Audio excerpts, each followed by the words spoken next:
places we have been. Barbecue to watching Nickelodeon. So come along for a real life adventure. Celebrate the 80s, 90s pop culture. Yeah, it's Friday night. It's time to go live with the real life. Friends by our side. So have a drink or two. We'll talk about cartoons. Well, here's a toast to you. Real life crew.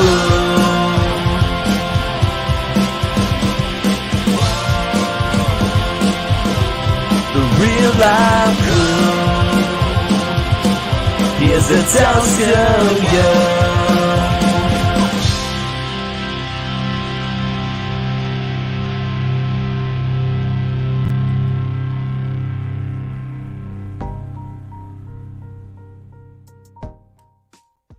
Good evening, everybody. Welcome to the Real Life Perspective Show. Welcome, Real Life Crew, and everybody else joining in.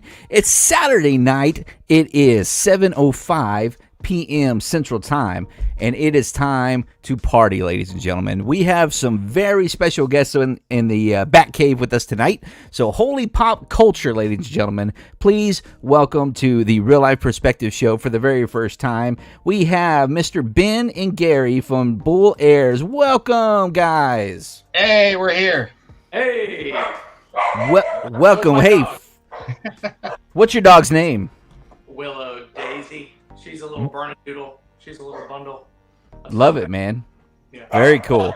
Well, my door. My dog's asleep. I can't wait for him to wake up. Oh, yeah? Right on, man. Well, first and foremost, thank you both very much for joining me tonight. I really appreciate it. Ben, thanks for reaching out and suggesting that we get together and all that good stuff.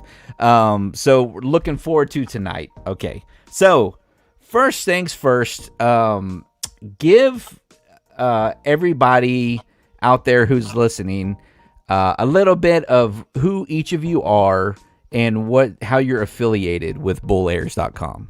So, Gary, you go first, he says. So my name's Gary, and I reside in New York State, not the cool New York City. I'm in the middle of the state with Tom. And I'm obsessed, as you might be able to see. I'm a big Ninja Turtles fan. My entire life essentially revolves around Ninja Turtles, and I just have fun with Ninja Turtles. I travel and I meet a lot of people, which is super fun. And it's really all I can say about myself. When it comes to Bull Airs, how I'm associated is I am Bull Airs' first employee of two in New York, and I'm the account manager, and then anything Tom asks me to do, which ends up being almost everything, I do that as well. So that's how I'm associated. I'm supposed to handle accounts, but I get thrown in to do everything else. Jack of all trades. I get it, man. Yeah, that's exactly what my title says on the website. It literally says that. Yeah. Nice. Very cool. How about you, Ben? So I've been following Tom for a long time, and known Gary now for a while. And I reached out to Tom a couple of years ago now. Man, how long has it been? And just wanted to partner and help and to just build Bull Airs, the brand, make it a household name. And so I started to promote and run some stuff on socials. We started the Secret Sneaker Society, which is our Bull Airs Facebook group. So please go and join it if you haven't already. Maybe we can post a link below after this. But yeah, so started doing that with him, and just eventually kind of became the social media manager. And I just kind of helped take care of the different stuff and the posting and engaging with our community and building that, which is what it's all about. That's what I'm passionate about, is getting the group of people who love the brand and love to nerd out over all things pop culture nostalgia, just be able to have a place in a community where they can belong. Right on, brother. That's very cool. Nice hat, by the way. Thank you. The original Krang hat. It's a little different than the new one that has like the Technodrome on the... Oh, yeah. That's the one I got. Yeah, with the Technodrome up there. I don't have a hat. You don't have a hat? No, I don't.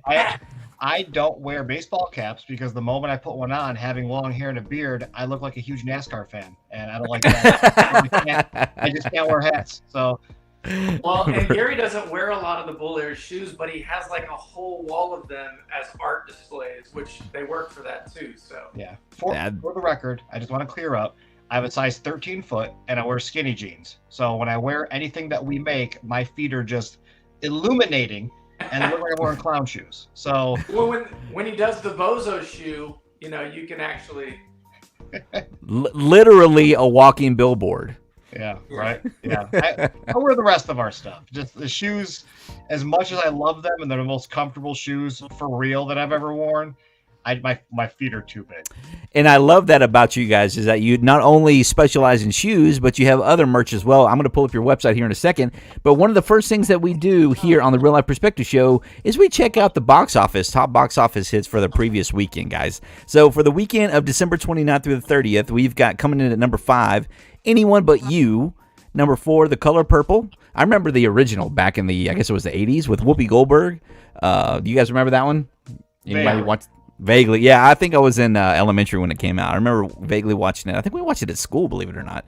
And coming in at number 3, we got Migration. And number 2, Aquaman and the Lost Kingdom. And number 1, Wonka. And I gotta say, if you haven't seen Wonka yet, it's fantastic. I took the kiddos and the wifey today. We went and saw it. Have you guys seen it yet? Saw it last night, actually. I have not seen it, but I did see. Me and my wife went and saw Anyone But You. And if you're into rom-coms and that kind of stuff, nice, cute movie. Go get some popcorn with your lady or your guy. Watch it. It's fun.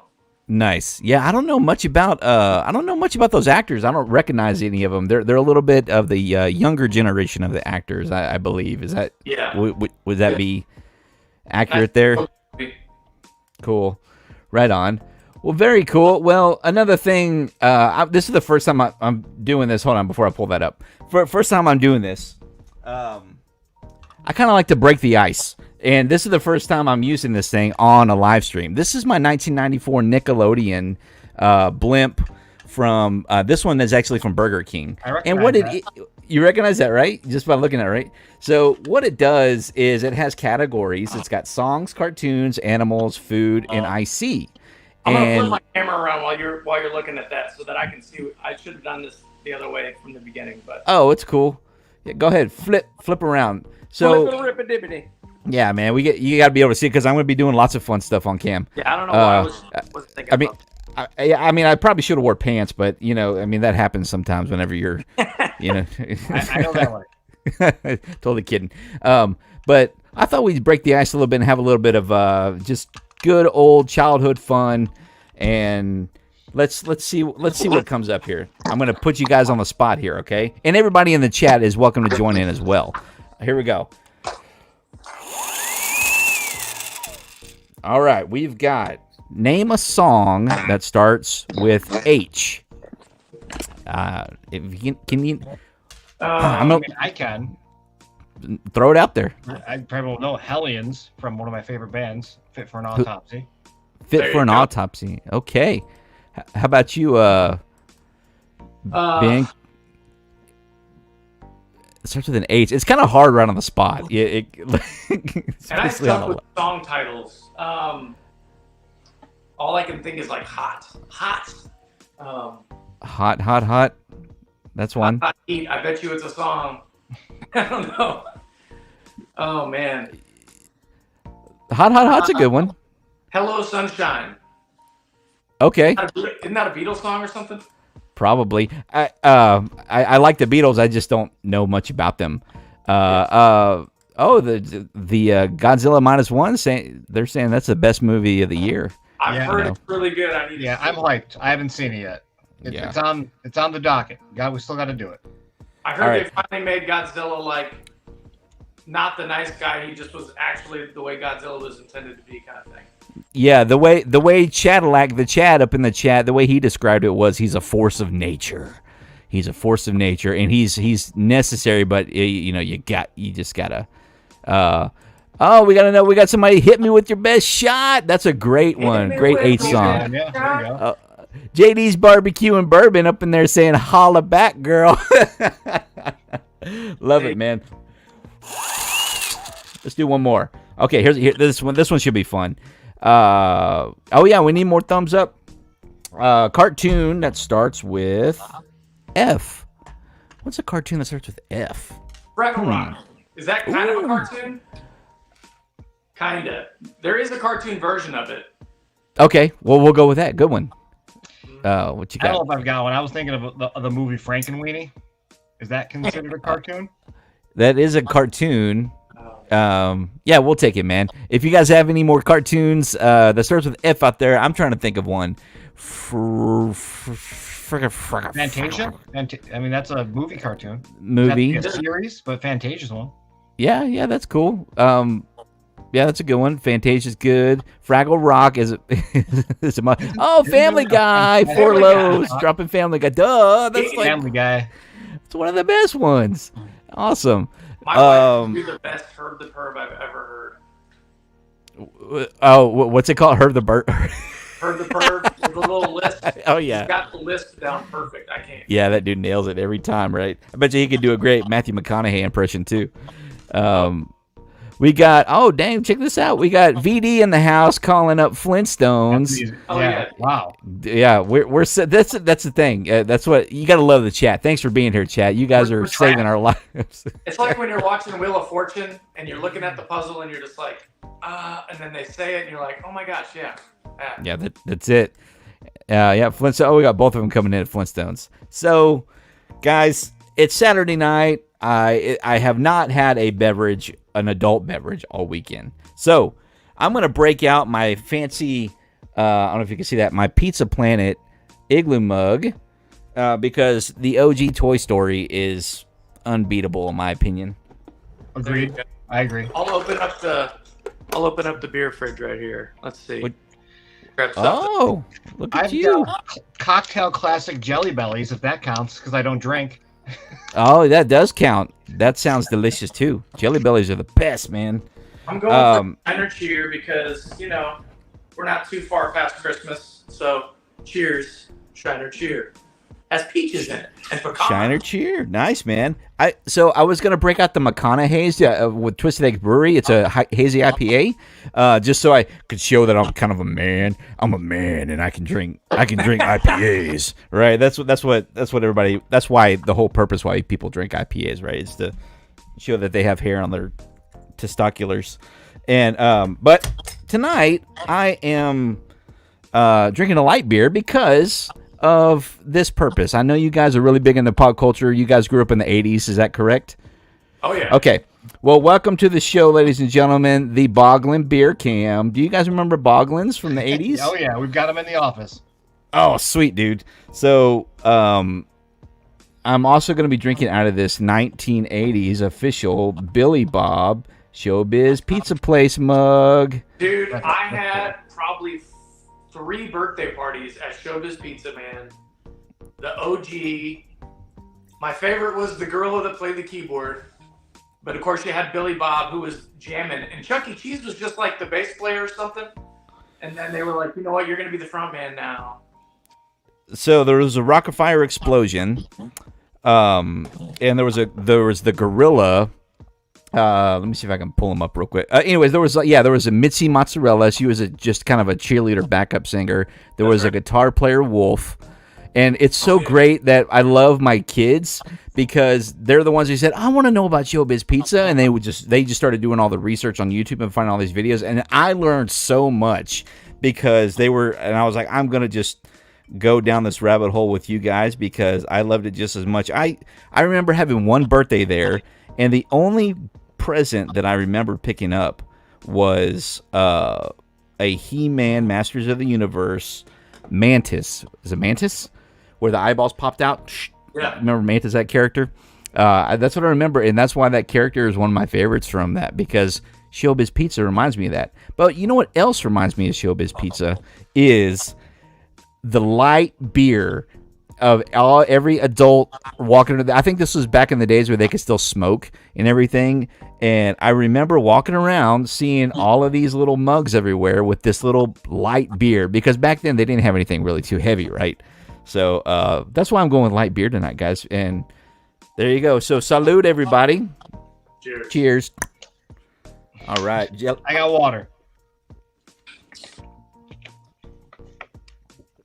That's just delicious, guys. Who let Very the cool. straight edge in the chat? Say that again. I said, who let the straight edge in the chat? It's me. Oh, no, that's totally cool. It's well, so I've gone on these live streams before, and I've just tossed them back left and right, and by like the second hour, I go back and I watch these things. You forget what you say, and you just start acting silly. So I started slowing down a little bit on the live streams with it, just to have a little bit just to relax, and so it's gone a lot better ever since that. I'll just say that. Jumping back in this chat, we got Love the Jelly Bellies giving you some props there, Gary. 4 loaves. Have you guys tried the Ego? Is it Ego? Ego brunch in a jar cream liqueur. I don't know what that is. I saw a video of it. It kind of looks like Kahlua, but more maple syrupy. Oh, okay. I haven't tried it. Need to try those jelly beans, jelly bellies with the cocktail. I bet you those are pretty good, man. They're weird. I'm a man. I use an auto bottle opener. JD giving me crap because my folks gave me this for Christmas like 2 years ago. It's one of those you just pop it really super quick. So he's giving me a hard time. I'm over there with that. Oh, JD, you goober. Showbiz is great, he says. I hate that they rebranded it as Chucky. Well, so right after Showbiz, it was turned into, what was it called? It was called something else, where it was like a chef, some kind of chef, and it turned, and then it turned into Chuck E. Cheese eventually. Tequila and you streaming don't mix. That is right, Chadillac. That is right, Mr. Chad. I think I did a 3-hour stream once, and did not end well.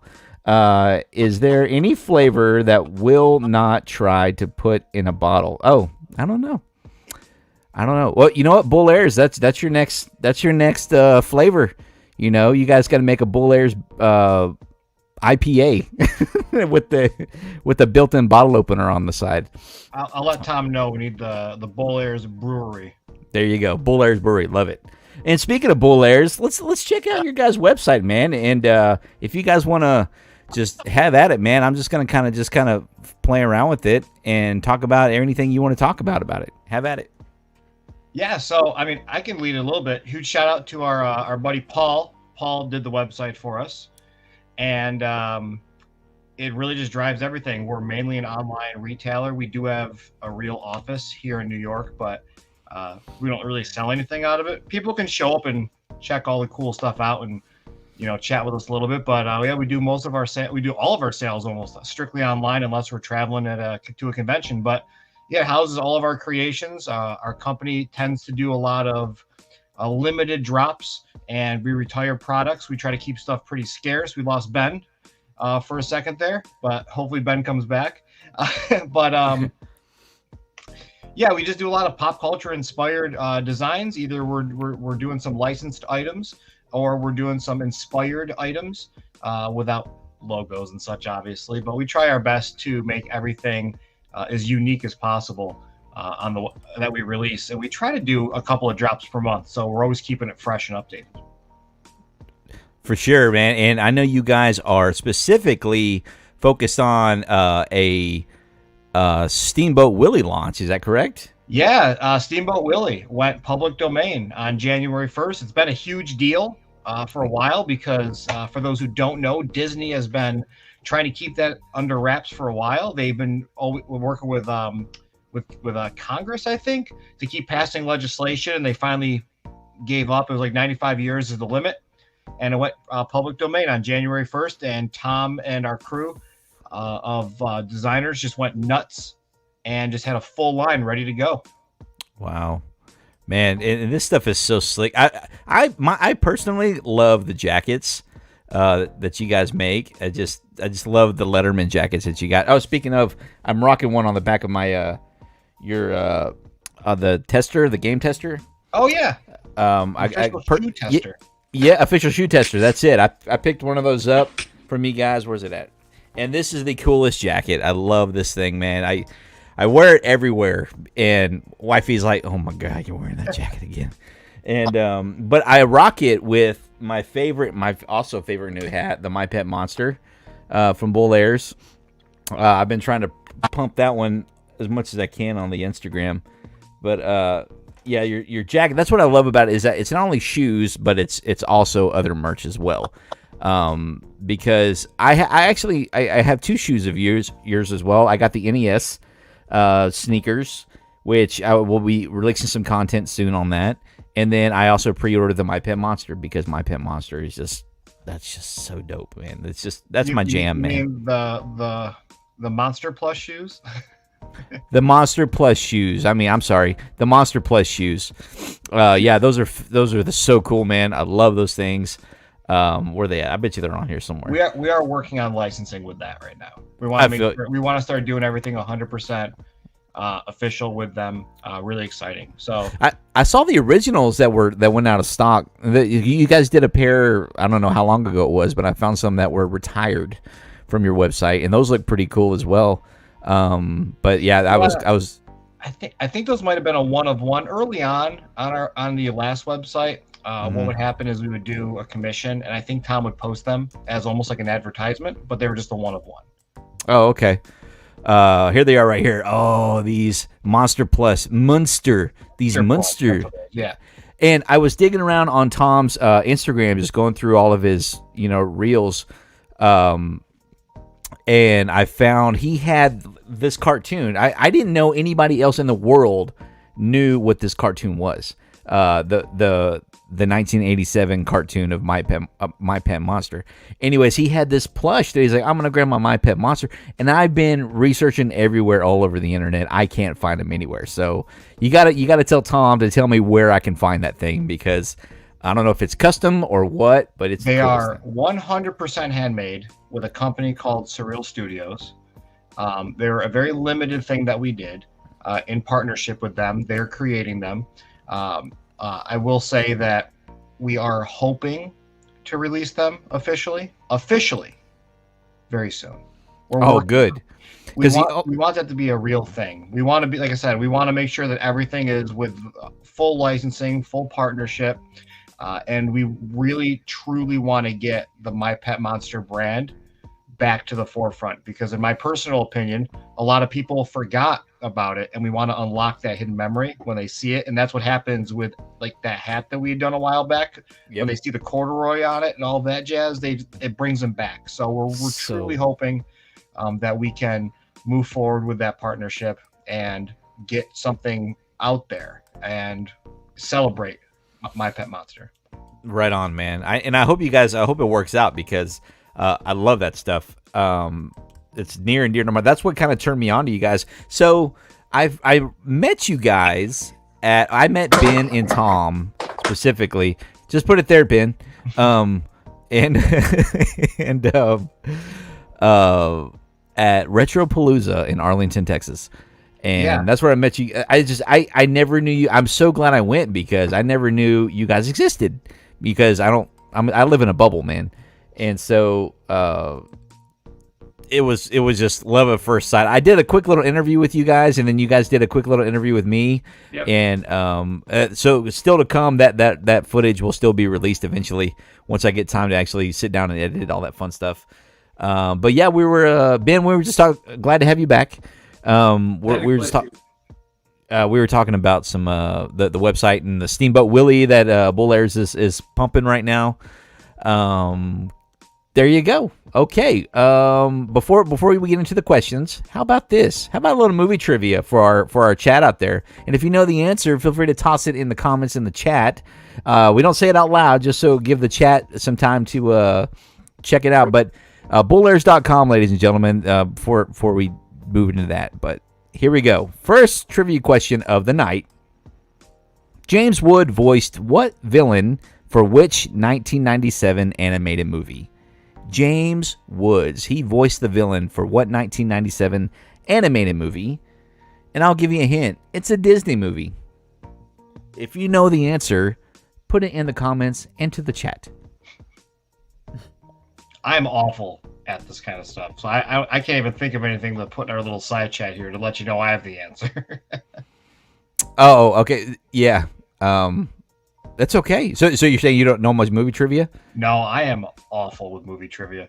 I'm gonna, while the chat's doing it. I'm the weirdo. I hate like movies and TV shows and stuff when I have free time. I watch National Geographic, anything science related, anything that I learn from.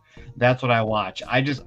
And that's just wiped out all original like trivia and stuff from my brain from like movies and TV shows.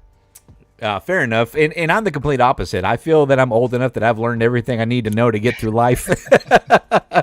And so it's all just retro cartoons and TVs and movies for me, and just reliving all that fun stuff that brings out that inner child in me, man. And so that's what keeps me going. And now that I have kiddos, I can share and pass that on to a generation and sit there and just kind of relive it all through them, because seeing that light go off in there, like this morning, we were watching the OG Power Rangers, and we watched episode 1, and then we were at a local toy shop called Bat City Toys. Shout out to Bat City Toys, and they have the coolest stuff here in Austin. And they had what was his name? He was a pig, and he just went around trying to eat everything in the original Power Rangers. And I forget his name, but they had, they had that toy sitting there, and the kids were, well, what's that? And I go, oh, that's from Power Rangers. And so we finally sat down and watched it this morning, and they ate it up, man, and they just loved it. It was fantastic. So, but you know, it's good to learn too. That's why I have the wife, and she keeps me educated. So, which is great. You know, I'm glad one of us is half and half. You know, yin and yang, right? There you go. Am I right? Am I right? Okay, very good. We're all caught up on the chat. Let's talk about questions. What kind of questions you guys have? I know we talked about a little bit pre-show here. We got some questions lined up, because I got mine ready for y'all. I mean, do you guys want to start? You want me to start? I got a long list, and they're rocket fire. So I got some questions for you, and we can do rapid fire too. One of the things that we do at the Secret Sneaker Society is I like to find different people that are a part of the group and do what we call it like airhead highlights, where really we're just kind of finding a little bit more out about that person, that individual. What is the stuff that they nerd out on the most? What's some backstory with them? So that's kind of what we'll do here in a live scenario with you, Sean. So number one, what got you into collecting, and what were your absolute favorite things growing up, whether it was toys, cartoons, any of that stuff? Okay, that's a long question. Say it one more time. I was adjusting your mic settings. No, you're good. So what got you into collecting? What really made you kind of start collecting stuff and just getting into the nerdery of that? And then what were your absolute favorite things growing up, whether it was My Pet Monster or, Ninja Turtles, things like that? So, as we know, we grew up with all that stuff, and all that stuff was the best quality, best toys you can think of growing up. Back then is when they made things such high quality. But what got me into it was after we had kids and they were old enough. I think what sparked it was I had one original Masters of the Universe Ram Man that left over from my childhood. And of course, before I had kids, when my mom was cleaning out all of the stuff, she goes, "You want all this Voltron stuff?" And I go, "No, I don't have time for toys." Blah blah blah blah. And of course, she just gave it all away, Goodwill, whatever. And I had to go online to buy all this stuff at 3 times the original price, of course, just to relive it all. But what happened was when we had kids and they were old enough to start appreciating it. It might have started with plushies, man. I don't remember which plushie it was. It could have been Funko Pops. I think I started with a Captain America Funko Pop. Right, it was right when they started the in-game before that, all the way back to Captain America, the original first Avenger movie, that series of movies. And that was right around when my first was born. And I started with the Funko Pop, and he was old enough to play with it and have fun with it. And then we just started collecting heroes after that. And then I got to thinking, oh, well, here's this. He started asking questions. Well, what's this? I go, well, this is He-Man. And then we started looking up old commercials and just finding them on eBay and all these other places. And it just kind of sparked from there. It just naturally grew. And then there's a show on Travel Channel. It was only on for 3 seasons. It was called The Toy Hunter. And it was basically American Pickers, but with toys. And it was a fantastic, and I started learning about the history of these things, and a lot of them were from the 70s and 60s, but then they started getting into some of the 80s stuff. And then I think what really set me into overdrive is I saw this Masters of the Universe documentary called The Power of Grayskull. And I've got the DVD back there, and I've watched it 50 times, and that just kind of set me off into going off into Masters of the Universe, Motu, Motu, Motu, Motu, Motu. And then once I got burnt out on buying Motu stuff, I'm like, well, look, here's a Ninja Turtle. And the next thing, before I knew it, I'm just buying Ninja Turtles left and right, and then sharing them with the kids. And then I got burnt out of those, and then I ran into Ghostbusters.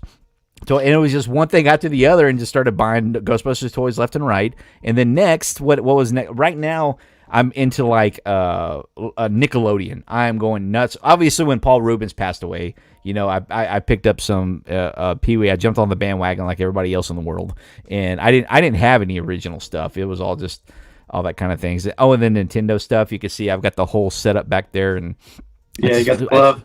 Got the glove, the whole NES starter kit. It's got the laser, and that's it. And that's when I saw those at Retropalooza when you guys were there, and I said those are the sickest things. And then finally, when I came around to being able to fit into my budget, they were sold out and out of stock. And Gary actually worked with me really well, and that's why when you guys you did a live like last week or the week before, and I was just trying to give you guys as much props as I can, because you worked with me on the customer service level. It was awesome, because I originally, I think I purchased the Game Boy sneakers, and I was like, oh man, I really wanted those NES sneakers, so I asked if I could swap them out, and he said, no, we're all sold out. I said, okay, well, how about the Bart sneakers? I said, well, I'll check when I get back in the office. And you were out of the Bart, but you happen to have my size of one set left of the NES sneakers. So I have my dream sneakers sitting over there in the box. So thank you. I didn't realize that was you. I remember that. Yeah, you're like, oh, who's this idiot? You're bugging me on it was a holiday weekend too, because you're like, I don't remember what it was, but yeah. That was me, man. That was me. I'm always working. Well, but thank you. Well, your customer service came through 100%. So Bull Airs has the best crew here, as you guys can see, and I vouch for them 100%. So thank you for helping me out, and for just being professionals, and for just doing right by the people. And that's, you don't see much of that these days. So props to you guys. Shout out to the inventory system for lying to me, and then being able to whip that up as a dream for you to get you the shoe you wanted when I got back into the office. No doubt. Absolutely. For sure, man.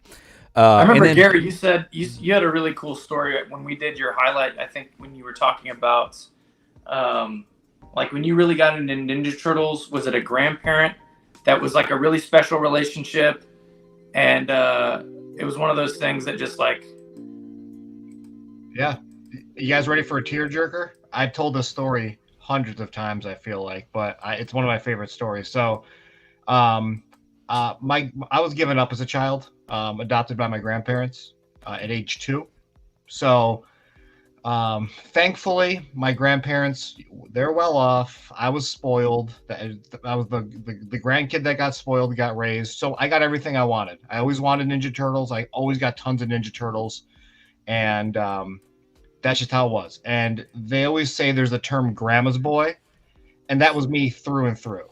To where before my grandmother had passed, April would always joke with me when I'd walk out of the bathroom, "Are you going to call your grandmother and let her know you went to the bathroom?" Because I would call her anytime there was something significant in my life, I would always just call her and tell her. I would tell her before I would tell April.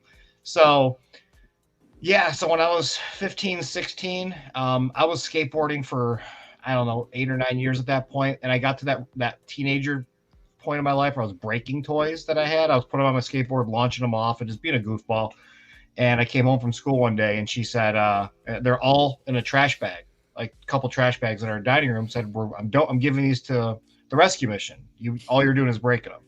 And the only ones she didn't get were ones that were like in an old NES, those wooden toy chests that had clips on them. I had the NES one with like Mario Brothers 3 and Zelda 2 on them and everything. And I still have the one figure that got left was the skateboarding Michelangelo above my head. But yeah, she said she donated them all. I think she threw them out. And then she'd always said, when you get older, you're gonna grow out of Ninja Turtles. That's just what she said. And I was 15 or 16 years old. And I feel like that was one of those developmental parts of my life where it seared it in my brain and I remember it. So you fast forward a little bit more, 2008, I got, probably can't see it, I got Raphael tattooed on my arm. Yeah. My favorite turtle. Saw this old artwork on Google and I'm like, I love this. I had it tattooed on my arm. Second tattoo I had ever gotten. My grandmother was furious because it was a Ninja Turtle. And then in 2019, I got my first NECA turtle, my NECA Raphael from GameStop. And it was the movie one. And I took a photo of it. I sent it to her. And and her last words were, "He's so beautiful," which was a weird thing. And soon after that, she got sick and passed away. And that was in 2019. And it sucks. But because of all that it's happened, I kind of started taking Ninja Turtles pretty seriously. I'm 36 now. I've always been a corporate guy. I worked for Microsoft for 13 years. I always was just work hard, you do what you got to do, kind of put aside my passions. But after she had passed, I kind of fell more into the life short. Do what you want to, make yourself happy. It's not always about grinding. It's not about making money. It's about being happy. And now I'm surrounded by thousands of dollars of Ninja Turtles toys because I have a problem, but it reminds me of my grandmother. So that's so awesome, man. A real life story. Yeah. That's your real life perspective. Yeah. Very cool, man. Thanks for sharing that. I never once in my life thought that loving Ninja Turtles would get me friends with people that created the Ninja Turtles, like Peter Laird or Kevin Eastman, Steve Levine, who is an absolute riot to hang out with. Just never in a million years would I have thought that I'd become friends with these kinds of people, and that just makes it even more special to me. So I'm obsessed. That's fantastic. I mean, you are a super talented guy. I've seen your Instagram photos, man, and I don't know how you do it with your studio and your lighting and what kind of lenses you're using, man. I know a little bit about video production, but your photography is phenomenal. Is that really? You're kidding me? Wow. Whatever the newest Samsung Galaxy is, okay, S3 Ultra. We have a camera. She takes photos. We have a really expensive, high quality, like real camera. And I just hate taking it out and switching lenses, so I just use my cell phone. Well, it's phenomenal, whatever you're doing, man. So keep it up, dude. So very nice work. I'm very, very impressed, man. And I love it. I love it. I love looking at your stuff. So keep doing what you're doing. You're clearly passionate about it. You're clearly happy. You can see that it is just you're glowing. You're what you I don't know. I know you're not pregnant, but you're just glowing. You're streaming out with. Just, I don't know. You can tell when somebody's passionate about something. So keep up the great work, man. What are the chances that my partner's name is April? Oh, hey. How about that? Is that right?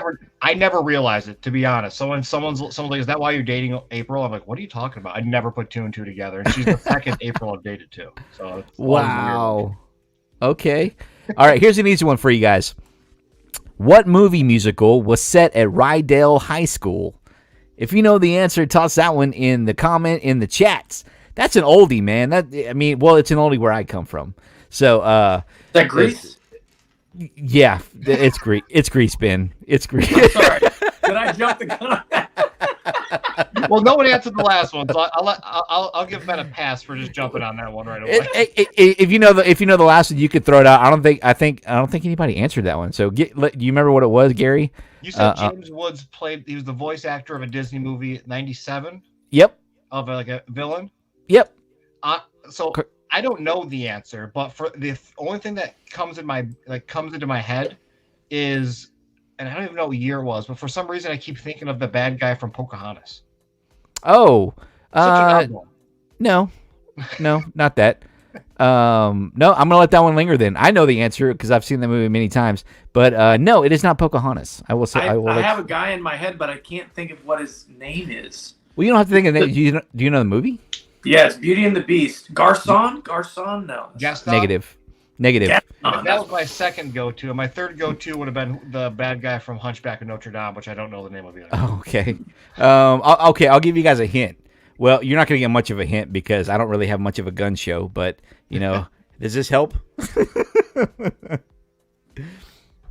Oh, I know who it is. you want me to say it? Let him have it. It was Hades from Hercules. There you go. Nailed it. There you go. Yeah. When you said that, I'm like, hold on. Hades actually kind of looks like James Woods. Yeah, he kind of does. He had that little. Yep. James Woods. You know, he was in what's that? Was it STEM? I think STEM. That's the thing for smart people, right? I think so. STEM. Is it STEM? Not STEM. Help me out, chat. I forget what it's called. Everybody knows where James Woods is from. But yeah, question number 2. Ben nailed it. Ben nailed it. What set was in Rydell High School? Switch gears. Let's do one more since that one's already been answered. What arms does Leatherface prefer? What arms does he prefer? What arms? Yeah, you know, like pew pew or yeah, arms. Yeah, like pew pew. Arms that are detached from the body. Like what? Yeah. You know, it is kind of an open-ended question, I guess. Yeah. I don't know. That's the internet. I try to edit these things, but I figured arms made me sound smarter. I don't know. That's arms. Man at arms. Up in there. Okay. Ben, I want to know about the Secret Shoe Society. Secret Shoe Society. Say it 3 times fast if you can. That's right. I dare you. I want to hear about that, man. I want to know because I don't have Facebook, so I can't follow you guys on that. I saw there's a secret link. It's private. It's a private club. It's an exclusive club. You know, tell everybody about it. What is it? It's just a group of Bolaires fanatics that love everything 80s, 90s pop culture nostalgia. It's a place where we can all just post different stuff. Gary has his own group, the TMNT Party Wagon. So there's some crossover there. Some people from his group are in the Bolaires group. So you just have a bunch of different people that are really cool. Like I was saying a little bit ago, doing Airhead highlights is one of my favorite things to do because we get to know the people in the community, get to hear some of their stories, like what you guys just shared just a little bit ago. And so that's really all. It's a place for us to belong, to have community, to share the stuff that we love. If there's some toy that's coming out or, you know, anything like that, people post that kind of stuff. People post funny videos. Obviously, there's a lot of Bolaires content on there because we're letting the community know, hey, this is coming out. Check it out. Look at this Steamboat Willie stuff that we got going on. Look at this Freddy Krueger stuff that we have going right now.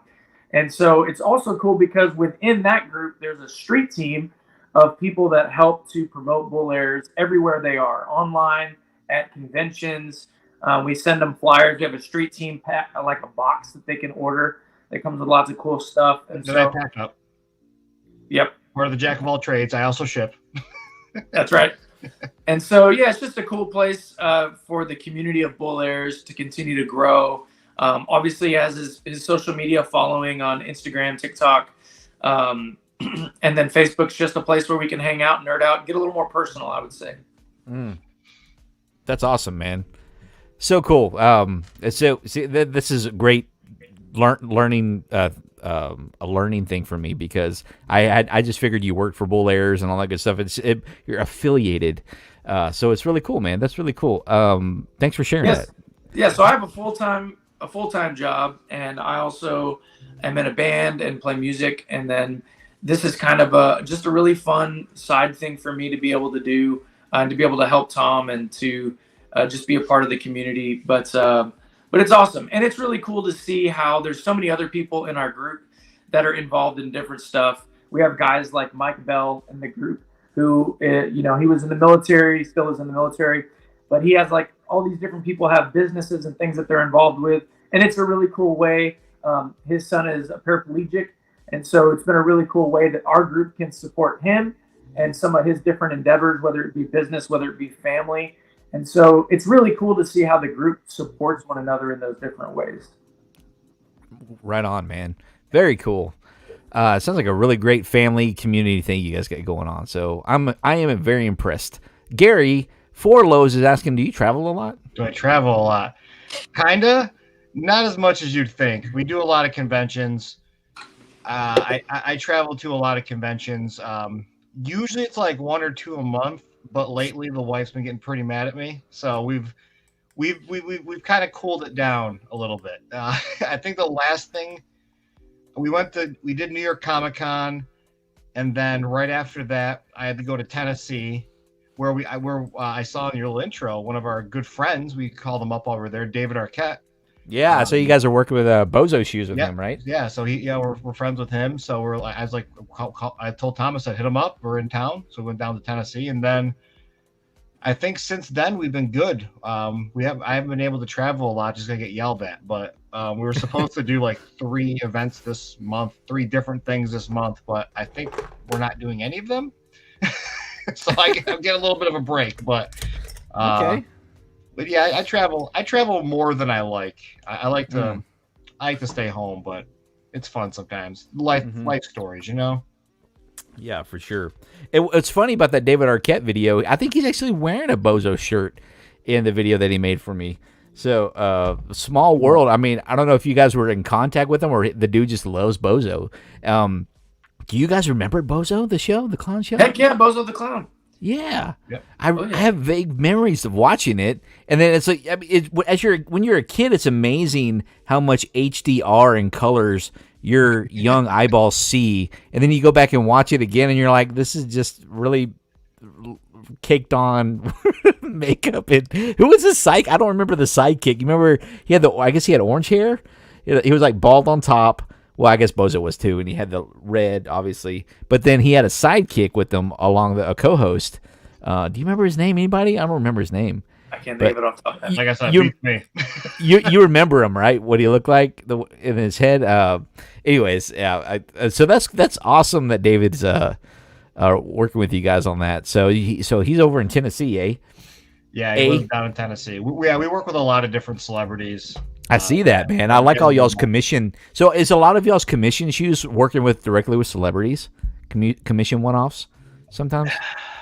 Yes and no. We've had a lot of tattoo artists too. Yeah.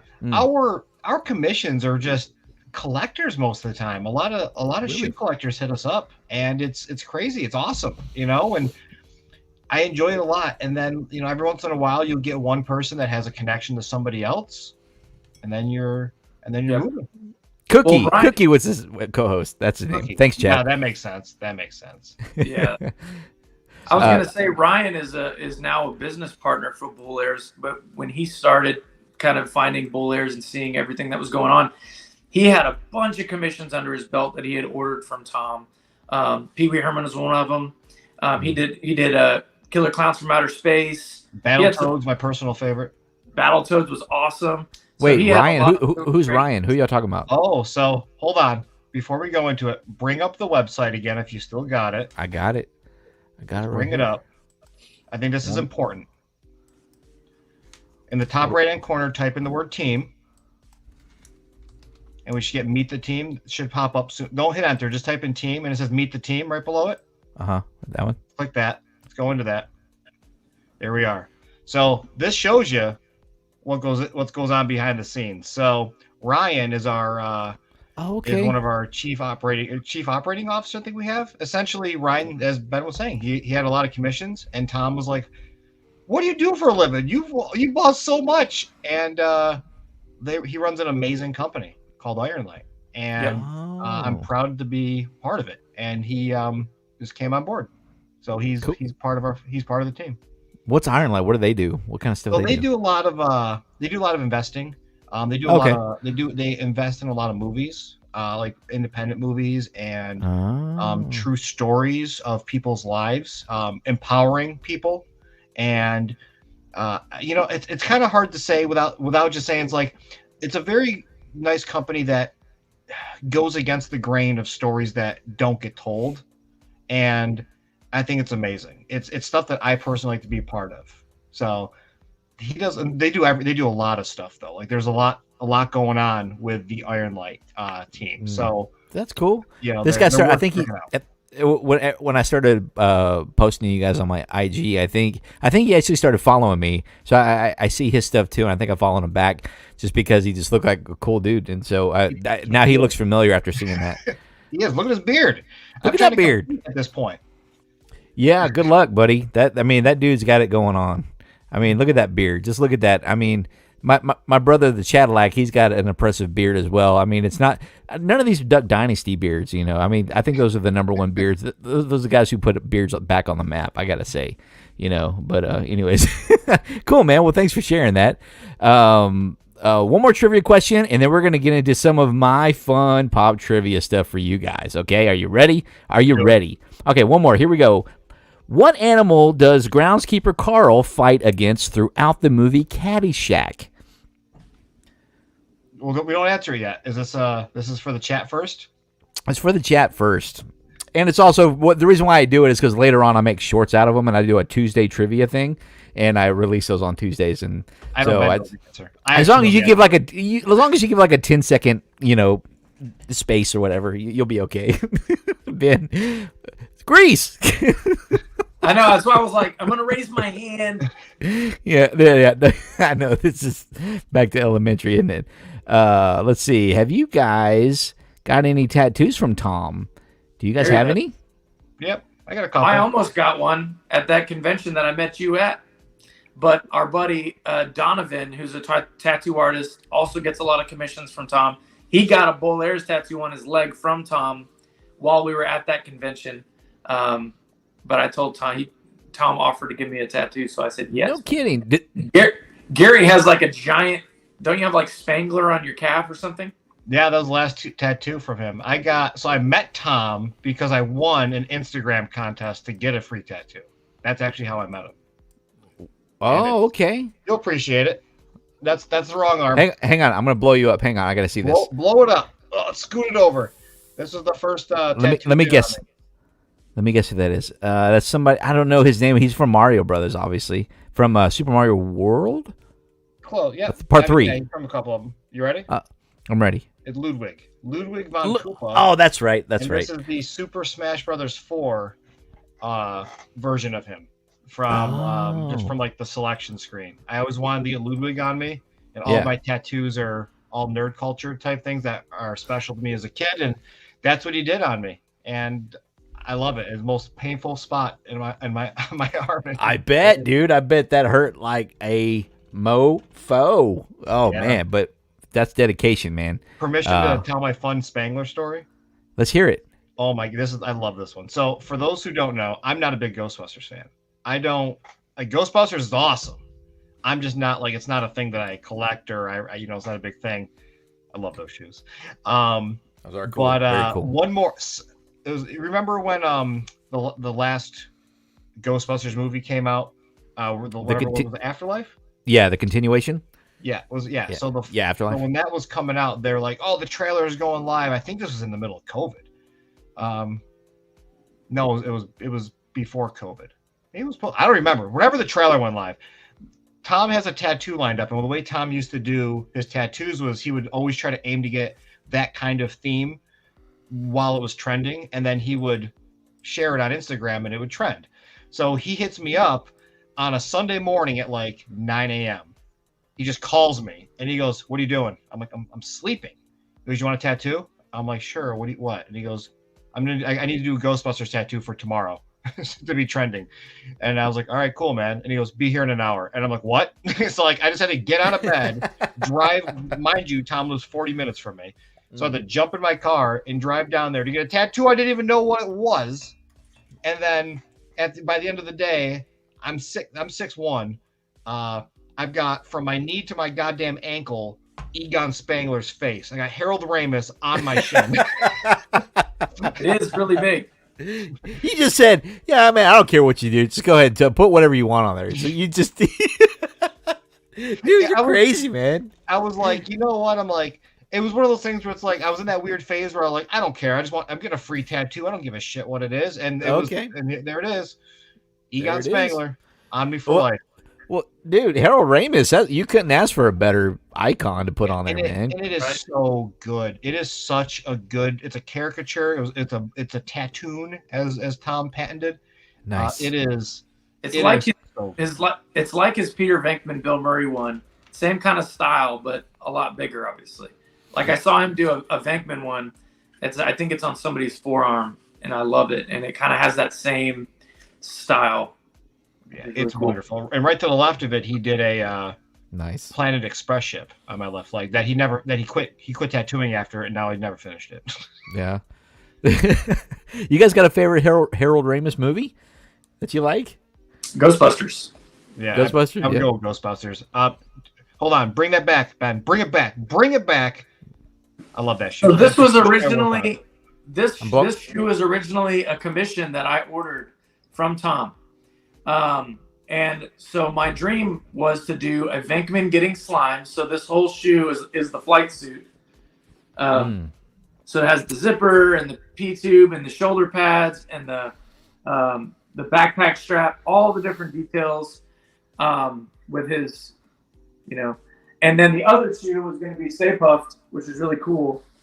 It actually has like the ghost trap on it. Yeah, Stay Puffed. Sorry, I can't figure out my camera.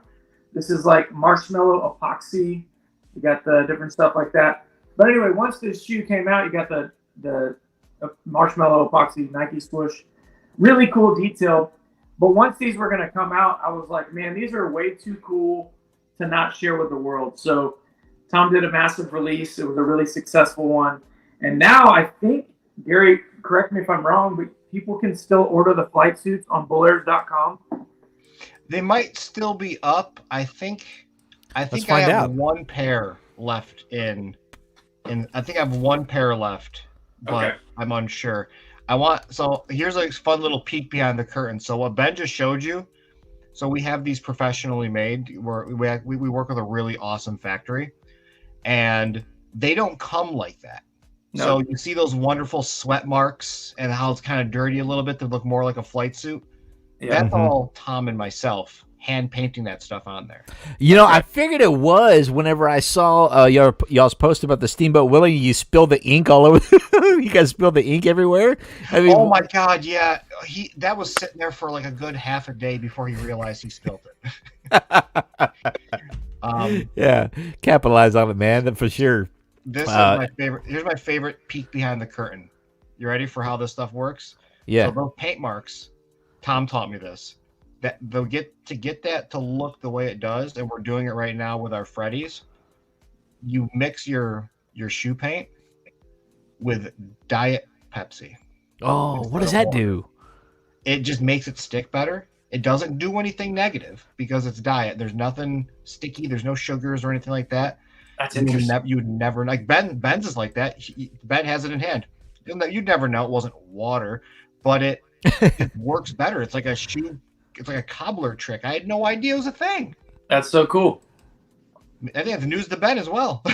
Yeah, Wow. That's That's very cool. Well, thanks for that. Thanks for sharing that. painted.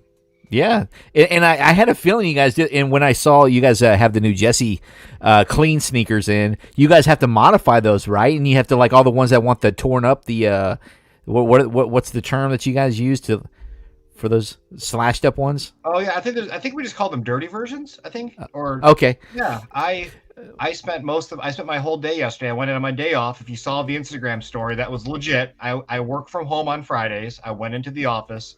I was able to get 12 shoes done out of 55. Yeah, we take for those we actually have to rip them physically. Those are the clean version. Yep, and that's like those are already out the door, but we had them built in layers, so you can actually rip them and you'll find more layers underneath them. But we are assembly lining them. So my job is I'm cutting them up, and I am I'm essentially painting on the dirt and the grime and the wear. And then once that's done, Tom grabs them and he puts on all the blood. He has that's resin. That's actually red resin that is UV. So we have to hit that and harden it. And then he paints the emblem on the top to make it look like metal. And then we send them out the door. We're currently working on that right now, and we're hoping to get them all done by the end of the month. Right on, man. They I take think time. yeah, absolutely. And so you guys are taking the old school. Here's a little bit of factoid about the original Castle Grayskulls from Masters of the Universe. Every one of those are hand spray painted. I don't have one in front of me, but the front of their faces, the skull on Castle Grayskull, is just a little bit of black paint, right? And every single one of them, when they went through the production line, they just said, "I don't care, man. Just spray up. Just do it like the guys who were tagging the fence outside all the time. Just do it like those guys, man. I don't care. Just spray it like this." Shh. And they did it. Different. Everyone's different, and that's what I love about what you guys do here is that you are getting a one of a kind sneaker bloody version whenever you guys not only for this one but all the other ones that you guys customize, like the Steamboat Willies and then the Venkman ones. RoboCops, yep. RoboCop. Oh yeah. What are you guys doing with the RoboCop ones? They have the same thing, clean and dirty. Okay. Yeah, I call them Robo Lows. And I don't know if it's going to show. Yeah, it only shows the clean version. So the Robo, actually, see look in the photos real fast. Down there may be the battle damage in the. Yeah, that's the battle damage right there. You can see the battle damage in the paint. Oh yeah, there it is. That's all hand painted. That's all to make it look like worn metal. So guys, this is high quality stuff. You got to get on this. I mean, this stuff is fun. You guys heard it from the bull's mouth. How about that? This stuff is hand painted, hand customized. Every piece is unique. You got to get on that.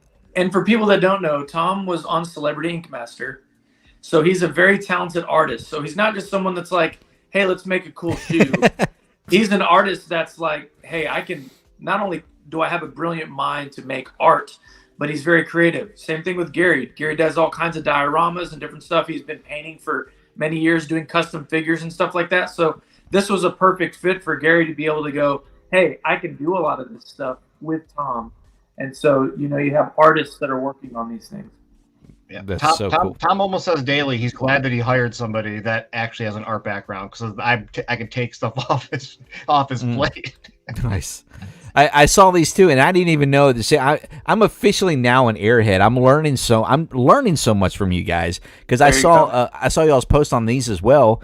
These are bull-nose toe guards, shoe protector sets. So I guess whenever you're walking, sometimes your front of your foot will bend and kind of will create a crease sometimes in those sneakers. And if you want to protect that, right, that's what these are for, and that kind of stuff. Yeah. So these right here are the cheap versions that kind of hurt your toes.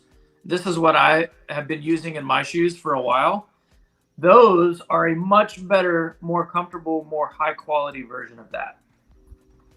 I'll back that up. We have them in the office, and I've done we've done a couple live streams with them or videos, and they're great. Tom uses one of them as a stress ball in the office. Nice. They're very. The other reason that those are great is for sneakerheads. Whenever you hear the word crease, you kind of cringe because nobody wants creases in the toe box of the shoe. So right. That's the whole reason why they just sit on the shelf, right? And you never wear them because you're worried about. But when you have those crease protectors in there, whenever you're walking on this, it's not wrinkling up this part of the toe box leather, which is really, really great, especially for sneakerheads. They want that to stay pristine. Right on. And speaking of stress balls, you also have sneaker heads, which are similar to these, right? Slim, they're kind of stress bally, right? Is that what these are? Yeah, they're a take on the old 80s and 90s Mad Balls that came out. They're foam balls of just whatever brands they can land. We wanted to continue that idea because there are a lot of people out there that like these kinds of items. So we've been doing them with our brands that we have, and we have more on the way. For those who are listening, you saw that Toxie one, which I am a giant fan of personally. Somebody in the chat was also saying that. They were like, "Oh, I love all the Toxic Avenger stuff. I like that Mighty Max hat too." I took a Toxie and immediately put it in my office. But for those who are listening, I always like to give I like the sprinkle little things out there for people that pay attention. Dr. Killamoff stuff will be coming soon. So if you don't like the bright green and you're more of a purple person, we've got some stuff in line for Dr. Killamoff, among other brands. We're going to start shipping out the sneakerheads in branded packaging. Tom ordered the wrong size, so we can't fit them in the packaging right now. So we have to reorder them. But there's a checklist on the back of them that shows all of our brands that we currently have licensed out. Oh man! And if you need to get rid of those, just let me know because I would love one, even if they're not the right size. One more, guys. What famous rapper starred in Cuba Goodings Jr. in Boys in the Hood? What is the famous rapper's name who starred in that? I'll give it about 10 seconds there, and I'll let you answer. I know a lot of people know this. This is fun because I'm always picking. I really did some more research and did quite a bit of a variety of movie trivia on this one here. And we're gonna let Ben answer this one because I know he's got the answer. What famous I don't know if it's the answer. It's one of two people, but I'm gonna say LL Cool J. Negative. That is negative, sir. Negative Ghost Rider. Okay. Negative, but good try. A valiant effort. A for effort. And if you know the answer to that, what famous rapper starred in Cuban Gooding Jr. in Boys in the Hood? If you know the answer, top it in the comments and the chat. And you down there, too, over in the Boglin Beer Cam. If you know the answer, let us know. You. Okay. had to do a plug there down there. Here we go. Your balls are showing. Oh, he's talking about the sneakerheads. They're fun. So if anybody here follows us on Instagram, I have control of the Instagram. So every once in a while, I'll post videos on our feed. There's a video of me walking through the hallway with my camera, and I was like almost like a first-person shooter style, and I threw it at Tom while he was working. Well, obviously it was staged, but the first one wasn't staged, and I threw the ball at him, and it immediately ricocheted off his arm and it just beelined right for his monster that he was drinking, and just knocked it over and spilled it everywhere all over the floor. So I had to like clean it all up real quick. And I'm like, all right, I guess we got to film this again. Now that you know. That's funny, man. That was my second guess. Whoever just said that. Ice Cube. Cadillac. He actually said Ice Cubed, but close enough. A couple letters off, but yeah, that's correct. Ice Cube was the co-star in Boys in the Hood with Cuban Gooding Jr. Okay, guys, rapid fire questions. Are you guys ready? This is like first thing that comes to your mind. I just want to know. This will help me. You know, it's fun. You learn so much about people when you ask these questions. Okay. Well, here's just a Bull Airs question. What was your first custom shoe? Do you guys know what your very first custom shoe was? Yep. That was sold. I do. Do you want to go? What is it? I thought it was the original Teenage Mutant Ninja Turtle shoe. So did I for the longest time, but according to Tom, it was a. Was it the Wolverine? It was the Wolverine. Yeah, that's what I knew. It was one of those two. The Turtles one's the one that put us on the map because I promoted the hell out of it.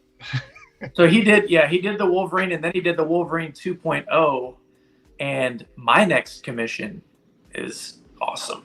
That's all I'm going to say.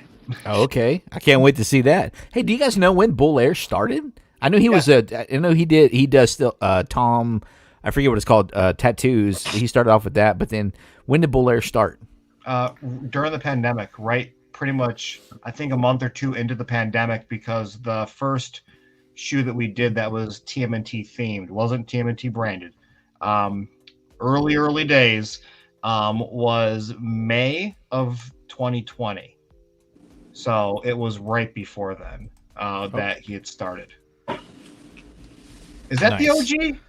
So this is the party wagon. The party wagon, which is awesome. Yeah, that one was great. Now we've got the sewer stompers. Oh, is that a Crane Nike symbol? Yep. So I got Crane, Shredder, Pizza, and then also all four of the brothers, of course. So we got Mikey on this one. But yeah, this is high quality stuff. High quality stuff. It really is. We don't sell them anymore. Just so people know. They're retired. They're all retired. Yeah, they're definitely all retired. We when we were in our early days, Tom, we didn't truly understand how licensing worked. Just for legality reasons, we now know, and we now know what to do, and we respect the wishes of companies, and we're always pursuing getting it done. Yeah, so. We don't do those anymore. We do have sewer stompers coming out. Our sewer stompers are on their way. They just ran into some issues with shipping. They were supposed to be here in November. We're still waiting for them to be delivered, but it's the 3.0 of those. It's just what we have learned over the years, just making them better quality, better build. I want to say features, but just overall, when you hold both in your hand, you can tell which one's newer. and hopefully those will be delivering soon. But they're great. People tend to love them, but I want everybody to know that we are focusing heavily on moving away from that theme for now and focusing on other things that people might love that we can get proper licensing for and move forward. Right on, man. That's cool. And for anybody who has the answer to, here we go. Ever any copyright issues? Are there properties y'all can't use? Which ones do you really want to do? Obviously, you just answered a lot of the property questions and all that copyright issues. But what's ones that you really want to do that you would love to do that just makes you just passionate about it? Ben, mind if I answer? Of course. Yeah, exactly. So obviously, TMNT is the one we'd love to do because it is my favorite. It's Tom's favorite. But with decisions that were made with Viacom, Paramount, Nickelodeon, they're working with Adidas to do a lot of that. So we respect their wishes on that. We were a little bummed out in the beginning because we were working on something, but that's the way the world works. So with that, I feel like the world kind of owed us something. So what we've kind of been working on is we would love to work on Transformers. If you look at our catalog, there's like really no Transformers. We've done some themed one-of-ones for collectors commissions. Just we don't mass produce them. It's just someone wanted it. With G.I. Joe, which is something that we would love to do as well. And man, that'd be cool. Me personally, I would love to do. This is a weird one. I would love to do something what we haven't done before with bands. I'm working on. I had a meeting for like 3 hours today, trying to break through to start doing band shoes, musicians. Bud, that's a whole nother realm. Yeah, I grew up with a band called. One of my favorite bands growing up was Korn, and they just did a whole Adidas line, and I'm thinking like, really? I have friends in the music industry that are friends with like Slipknot and stuff, and they're getting to that age where they're doing tons of branding. They're trying to get that stuff out there, and we are doing some merch for Vanilla Ice though. Yeah, we've done. Yeah. Don't say that. My wife is all in. Those are my dreams. Like those are my personal dreams. I think Tom's right now. I'll be honest with you. I think Tom's like number one would be Star Wars. Okay. And then compounding onto what we were talking about earlier, like getting a My Pet Monster license. I think that's one of his dreams we are working towards it. I can't tell you how much that man loves My Pet Monster. He loves them, yeah. There's a new My Pet Monster. There was a first edition. He just sold the second edition, which I think is still on the site. He also did a limited release like plush, really cool, based on the cartoon. Collaboration with Surreal Studios, right, Gary? Yeah, yep. So that was really, really cool too.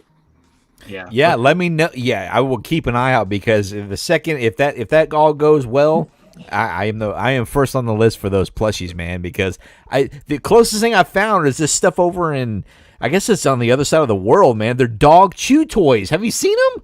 No. They made dog chew toys of my favorite My Pet Monster. Here it is right here. Oh my gosh, you guys got to see this. Look at this. This is.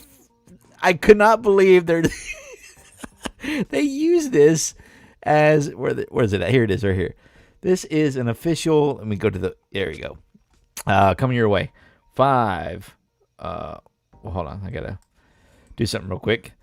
I gotta stop the share screen. I gotta share another one. Let's share directly with that. Coming 5, 4, 3, 2, 1. Let's get it. Look at this. Look, there it is. Look, that's pretty sick. It's a My Pet Monster. But look, let's see if it goes to it. I didn't go to it. Open up a new window. But that is just it's a 12-inch plush that is a dog chew toy. That's awesome. And it's over somewhere. And I looked it up. If you want to pay $60 for it to ship from across the world, have at it. Because I think they're like $17 at the local store that I saw it was at.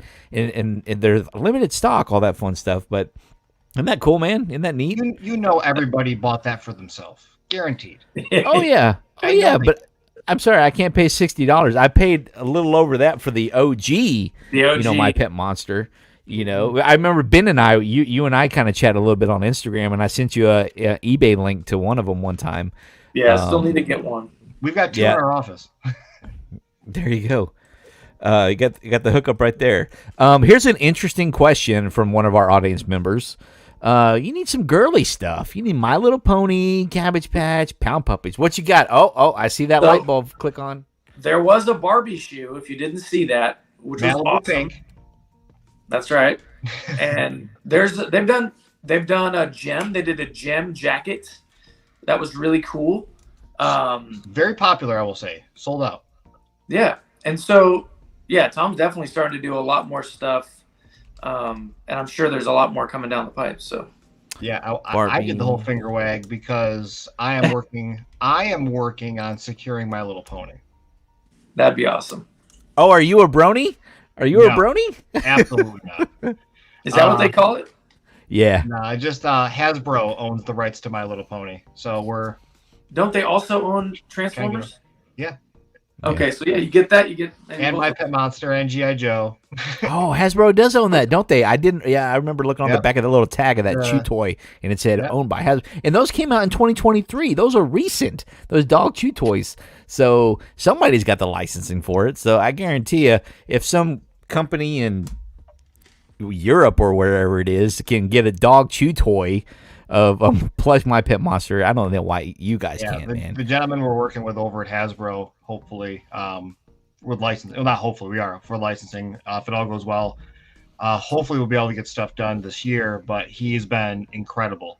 He understands where we're coming from, and one of our sayings, it's so corny, but you can kind of tell, like, and this isn't like dropping anybody down to help that works within us, but like in office, it's just like Tom and I on payroll.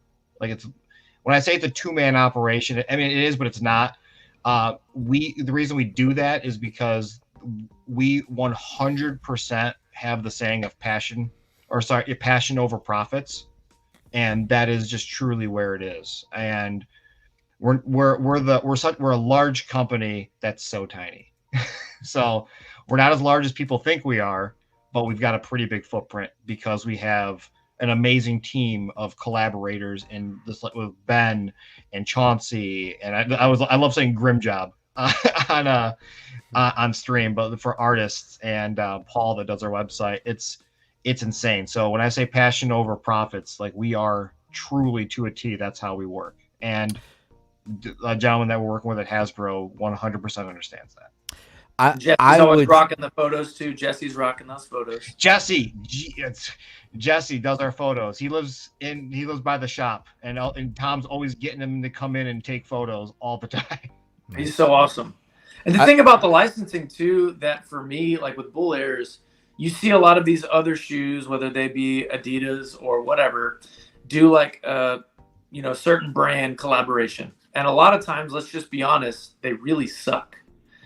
And so for me, with these licenses, it would make sense that they're like, okay, we're trying to push this brand even more. We want people to buy this stuff. We want stuff that's really good, really high quality. So to me, sometimes it doesn't make sense why, brands wouldn't want to collaborate with Bull Airs, because he's going to create better stuff than anybody else is on the market, and it's only going to promote that brand and be positive. You know what I mean? So hopefully we'll see more of that in the future. That's right. Two things. Gary, to your point, I would say yes, you guys have quite the Foot Clan. And then to get to Ben, to your point, yes, if Hasbro or anybody's watching, guys, get connected with these guys and get these guys, their license, because we have so many people out there that are from our generation that want this stuff. We're ready. Take our money. Take it. You can have it. You just let these guys make this stuff that we love to see. So shout out to Bull Airs and get these guys what they need to get us what we need. It's a collaboration of so many great artists and pop culture fans out there that want to see this stuff. So hit us up, man. Hit these guys up, and let's make this happen. Let's go. Yeah, I have a theory I'll hit everybody with. This is my perspective. This has nothing to do with me working here.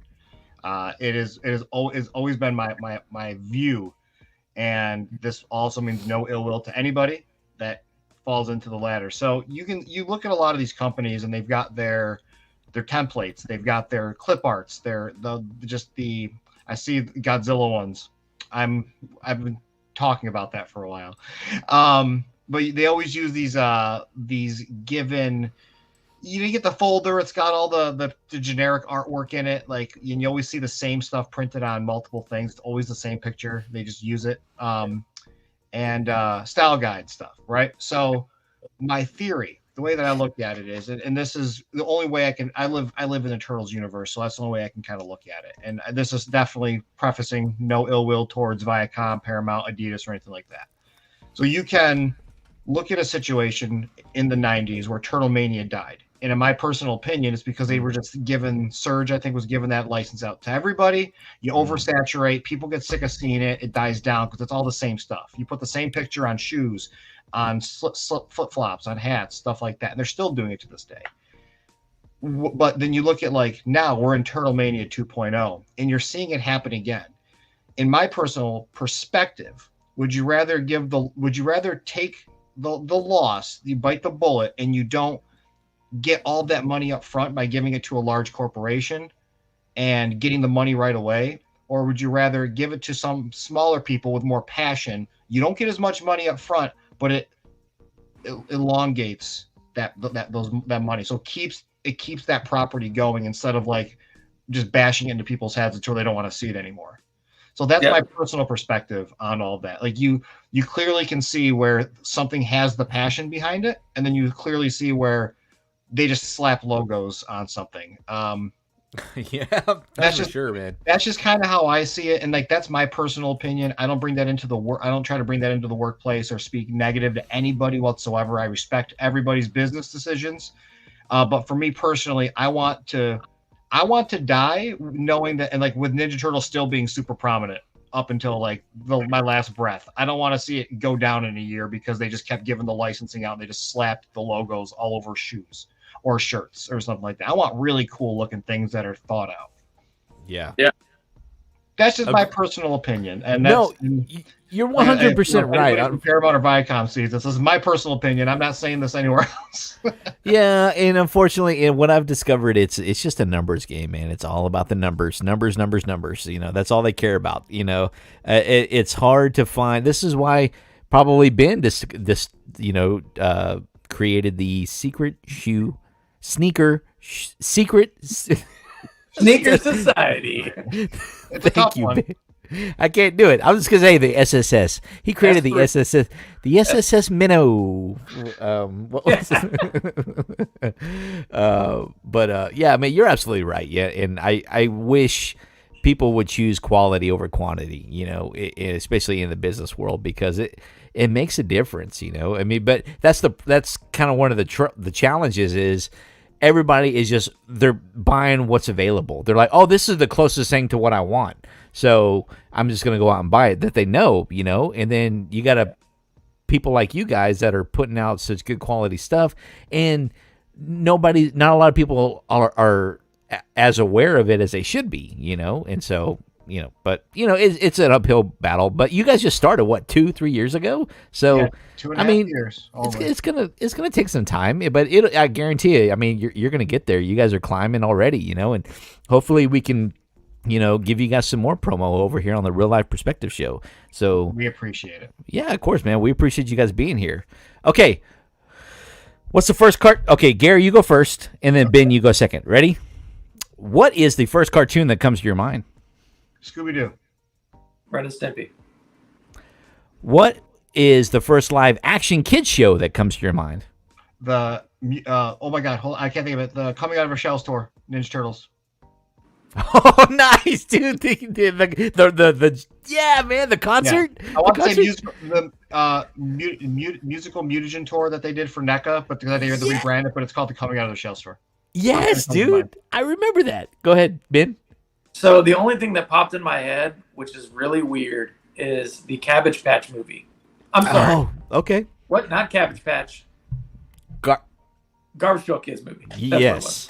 Garbage Pail Have you ever Kids. seen that before? I have seen that several times as a youngster. It's man. so You're fantastic. That popped in my head. I haven't thought about that in like 28 years. Yeah. I got some Garbage Pail Kids. I actually dropped a video this morning. I bought these little bitty cans. Where's it at? These little bitty mystery cans. I'm going to put on the Boglin beer can here so you can see it better. These little bitty mystery packs. And they're micro figures. I'm not going to say I recommend them because I'll tell you why. Because I thought you were going to get all these different little cool characters, right? But it's all the same one. Where's he at? Camera? Away. Where'd he go? So it's just this one character in every single one of them. But what the mystery collectibles are these little things. You got like a box of cereal right here. Skull and Candy Crunch, whatever. And then some kind of candy bar, things. All these little pieces of collect 78 of these garbage pail pieces of trash is what they're called, collectibles. So I'm like, meh, not so much. I thought they were cool. They're like $8 a pop, man. I was like, come on, for $8 a pop. I thought I would get a little bit more than that. The can's a cool accessory. I'd use that in pictures. That's a cool accessory. It is, yeah. The can is cool. I mean, there's no lid to it. It was just like a little peel off, and you're done with it. That's about it. But speaking of Ren and Stimpy, you guys are gonna love this. How about this? Long. Yes. Long. Yeah, man. My local toy store, Bat City Toys. I do a show called. I did a show, season 1 of Real Barbecue Adventures, where me and a buddy split pop culture stuff with barbecue stuff. And we went to this place called Bat City Toys.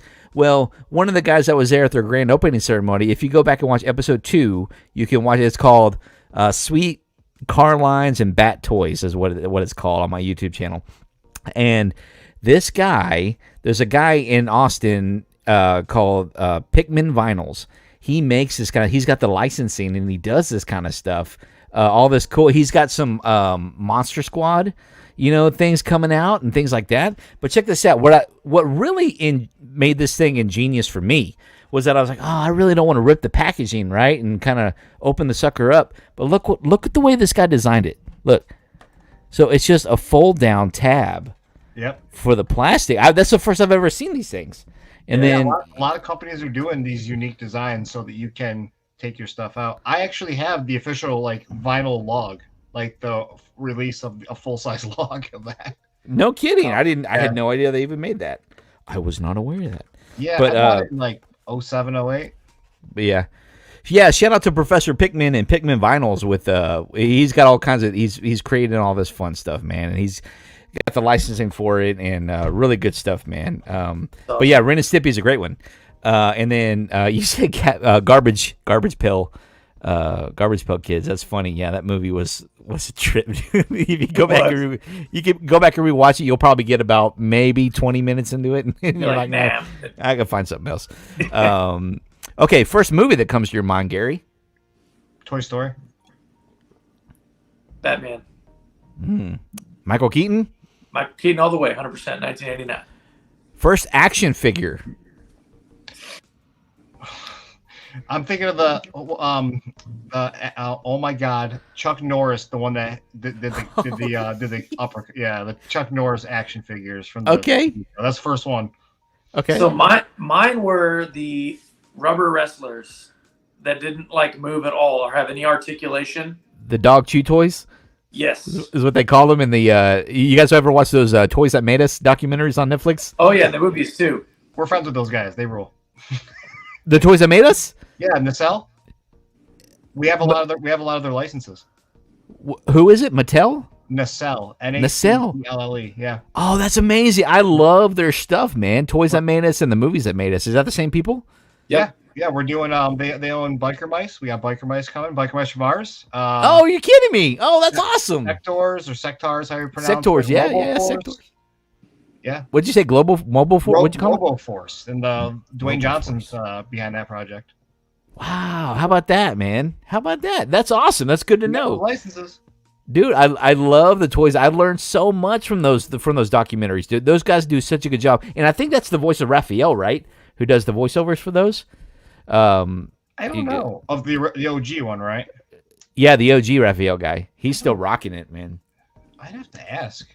It sounds just like him. I guarantee. I could probably just Google it, but I guarantee you it's him.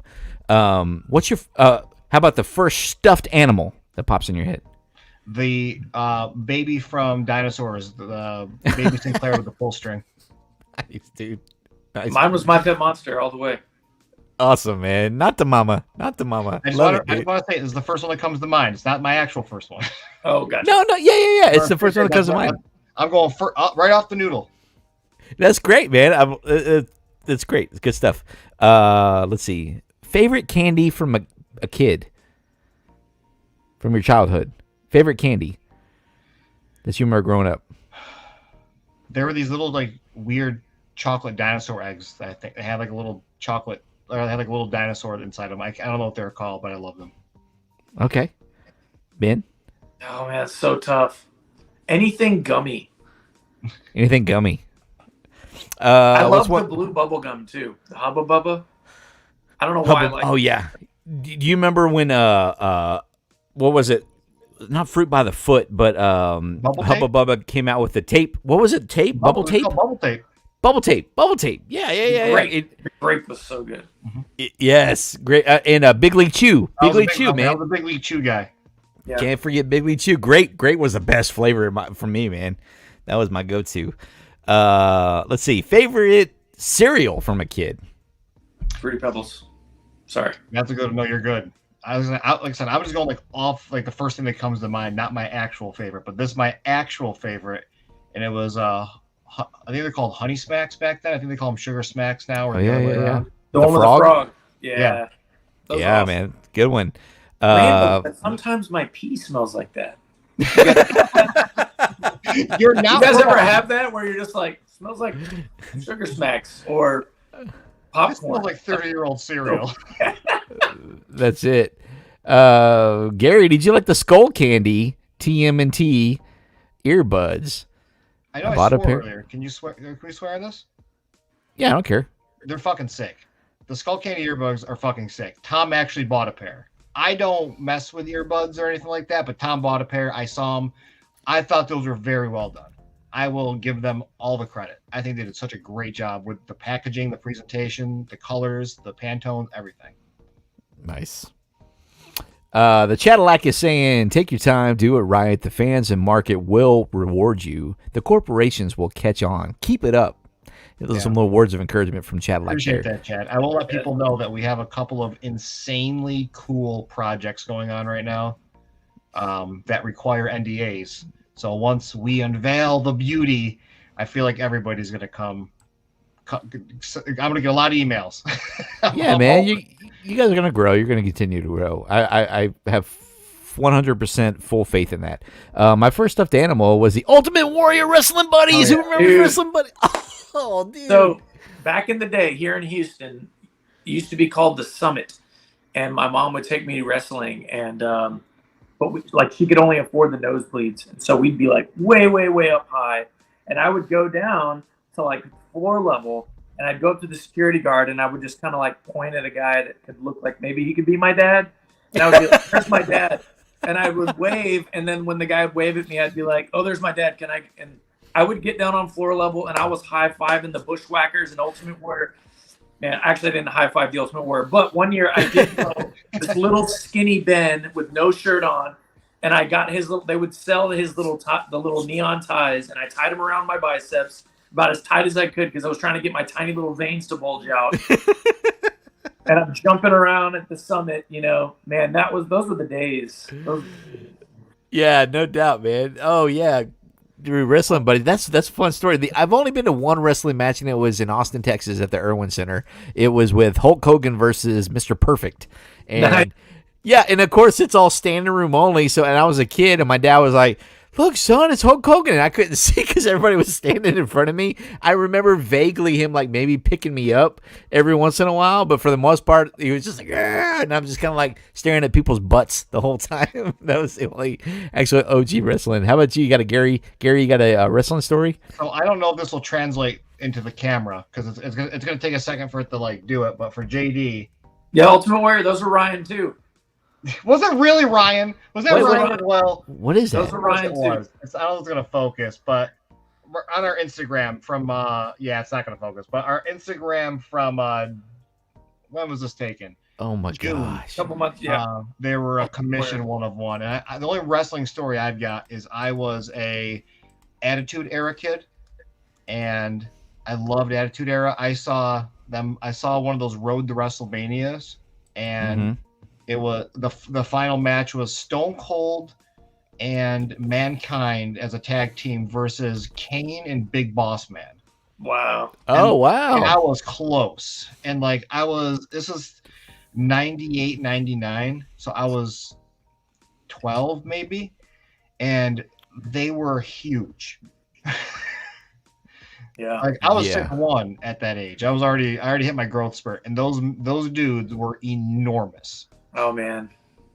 I'll never forget the wrestling buddies jumping off the bed, elbowing the wrestling buddies. Shout out to Toy Snobs, by the way. If you don't know who Toy Snobs is, he does a lot of cool stuff, and he makes a lot of basically like new versions of wrestling buddies. He's done Bebop and Rocksteady. He's done Turbo Man from Jingle All the Way. He's done Casey Jones, lots of the TMNT stuff, but he's really cool. So shout out to him. You said he made wrestling buddies out of those guys? Yep. Oh, that's awesome. Toy Snobs on Instagram. Toy Snobs. Where you at, man? Where you at? Are you in the chat? Are you lurking? Let us know. Come on, say hi. I've got a couple pieces from him. Gary, I have the Macaulay Culkin Home Alone sweater. I have the Turbo Man sweater. That's awesome. I've got the Turtle Master of the Universe toys on my wall. I've got Turtle Tor and Turdax. Nice. Yeah, that's right. He does action figures too. Yeah. Going back to Gary showed that picture of the Ultimate Warrior. So one of the things I wanted to mention really quick. Trying to find it. And yeah, so if you go onto the Instagram, one of the things I was going to say for anybody that's tuning in that really doesn't know who Bull Ayers is, go to the Instagram. It's one of the best places to just check out all of the things that have been released over the last couple of years. One of the things we talk about in the Secret Sneaker Society is dream drops. So Donovan helps us with that a lot of times. He'll design some different dream drops, or I've done that too. Like for instance, we did a Transformers one. It was Optimus Prime Megatron dream drop. We did a King Kong Godzilla dream drop. All these different shoes basically that people would love to see come to life. The cool thing is many of them have. So the Ultimate Warrior was a dream drop. Ryan made it actually happen. What Gary just showed a minute ago, that came to life. All these different shoes you're scrolling through. There's the Barbies. Yeah, there you go. There you go, VD. There's your Barbies. Malibu Pinks, the Malibus. Yeah. Oh, those I'm are sorry. those are dope. I have to remember not to mention the names. Look There at was that. Yeah, correct us anytime we let us know what we need to correct ourselves. I don't want to. There's a very thin line between like a fair representation and licensing. So I want to make. We always got to skirt that line. I get you, brother. I totally get it. Oh, Tron! Did you guys like the Tron remake movie, the continuation, Legacy? Did you guys like that movie? I thought that movie was amazing. Yeah, like the one that was like, what was it 13 years ago at this point? Yeah, it's older. Yeah, that was the last CD I ever bought. Oh, here's the gym. Look, VD. Look, there's your gym. Come on. These guys have had it going on. We need to make some more current stuff. See, the thing with that everybody needs to know is that once you guys sell out, they pretty much go retired for the most part. So, you know what I mean? You guys make a certain amount. You get your pre-orders. I don't know how it works as far as like, is it based off of pre-orders that you make, or are you just based off of how you guys decide how many you're going to create? How does that work? Everything's based off of a pre-order system initially, and we are a very small business, so we can't afford to just stock up on tons of stuff because you never know what's going to do well. You truly do not. There's the with the gem and the holograms, we did a pre-order on those, and depending on how many you get then you add a couple extra of each size because you got to worry about sizing and returns and exchanges and stuff like that. So we always buy some extras to be on the safe side, but we always have a couple extras as well to sell. So we have something ready to go or bring to shows with us. And if you're interested in stuff that you ever see, it's not one of those things where you can be like, oh, I'll go get it later. I'll be honest, our stuff is expensive. We're a small business. The quality is there. It's all premium. So our stuff reflects that. we do Afterpay, we do Pay in 4, we do all that stuff. So it's one of those things where if a pre-order goes live, it's usually a 2-week window. Don't sleep on it, because if you regret not getting it, you might not get it in the future, because we very rarely order extras of items. The cool thing too about Bull Airs is, like Gary's saying, it is a bunch of people that are usually our age that grew up with this stuff that are now going back and acquiring these super premium products. But the thing about it is if, like this shoe right here, this was Ryan Green. This was a custom commission, a 1-of-1 shoe. So that's around $1,200 for that shoe. And it's based on that was not based on an Air Jordan 1 concept. Maybe it is, with a strap. But now Bull Airs has its own custom silhouette in a low top and a high top version. And so most of the shoes are being done on the Bull Airs custom silhouette now.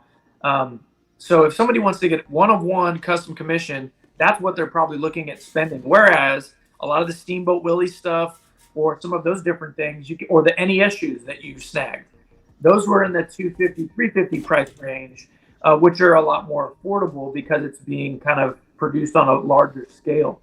But then the other cool thing is there's a lot of other things that are affordable for people that say, hey, you know what? I love My Pet Monster. Can't throw it down on the shoes, but I scored the hat for $35. Or, hey, I love the TMNT stuff, and I couldn't get the shoes when they came out a long time ago, but I was able to get the Crocs, at that price point. And so there's kind of something for everybody. A jacket that's $100, a T-shirt that's $20. So there is stuff for everybody and for different price points. You're absolutely right, and that's exactly how I started. I bought the hat. That was the My Pet Monster hat. It's the first thing. I so wish I would have snagged something right there at Retropalooza, and I was just in such a I gotta get as many interviews as I can. I was in such a content creator mode. I couldn't just sit and enjoy it. You know what I mean? Yeah. I would have spent. Go ahead. Yeah, you know it, man. And I just wanted to. I wish I could have. I love y'all's booth and everything. And are you guys coming anywhere locally here in the near future by chance? Ben, Gary, beats me from my perspective. I feel like the way that Tom's been operating is, I find out if we're going somewhere 2 weeks before the event. Fair enough. Yeah, and that I get it. I totally get it. Ben, do you know? I mean, how did you get hooked up? Did you just last minute were like, oh, I'll go to Arlington with you? So yeah, that was a kind of far in advance thing. What he did was last year he kind of forecasted out, hey, here's all the places I'm going to be. We sent that to the street team so that we could tell the street team, hey, specifically, here's all the conventions, here's all the things I'm going to be doing. If you guys are in this area, maybe you can come help me with my booth, or maybe you can pass out flyers outside, even if you're not going to the convention. And so he did kind of a forecasted push of some of those things. So hopefully here in the future, he'll have some dates, maybe a month or two out, to let us know, for those of us that are in Austin or Houston or all over the different places he may be going to, so we can kind of have a heads up. And just to kind of keep pumping on you guys, uniquality. I don't even know if that's a word. But even the soles. Look at the soles of the shoes, man. All the soles of every shoe are completely custom. So that was my commitment. Awesome. Once again. Those pictures right there with the Proton Pack, I actually took those pictures. My buddy Nigel took those pictures, I should say. We were together with my buddy Cesar, who's a part of the group, huge Ghostbusters fan, and he let us use all of his Proton Pack and his replica wall thing and all his different fun stuff. So that was awesome, man. I had a friend once, so I remember what that was like. I have thank you. Thanks. I'm glad you guys somebody got it. Very cool, man. Not just that, but the boxes themselves. I'm sorry. Yes. Yeah. I'm sorry. Throw one. Yeah, get up one of the boxes up there, because I got the NES ones over here. Check it out. Slime on the inside.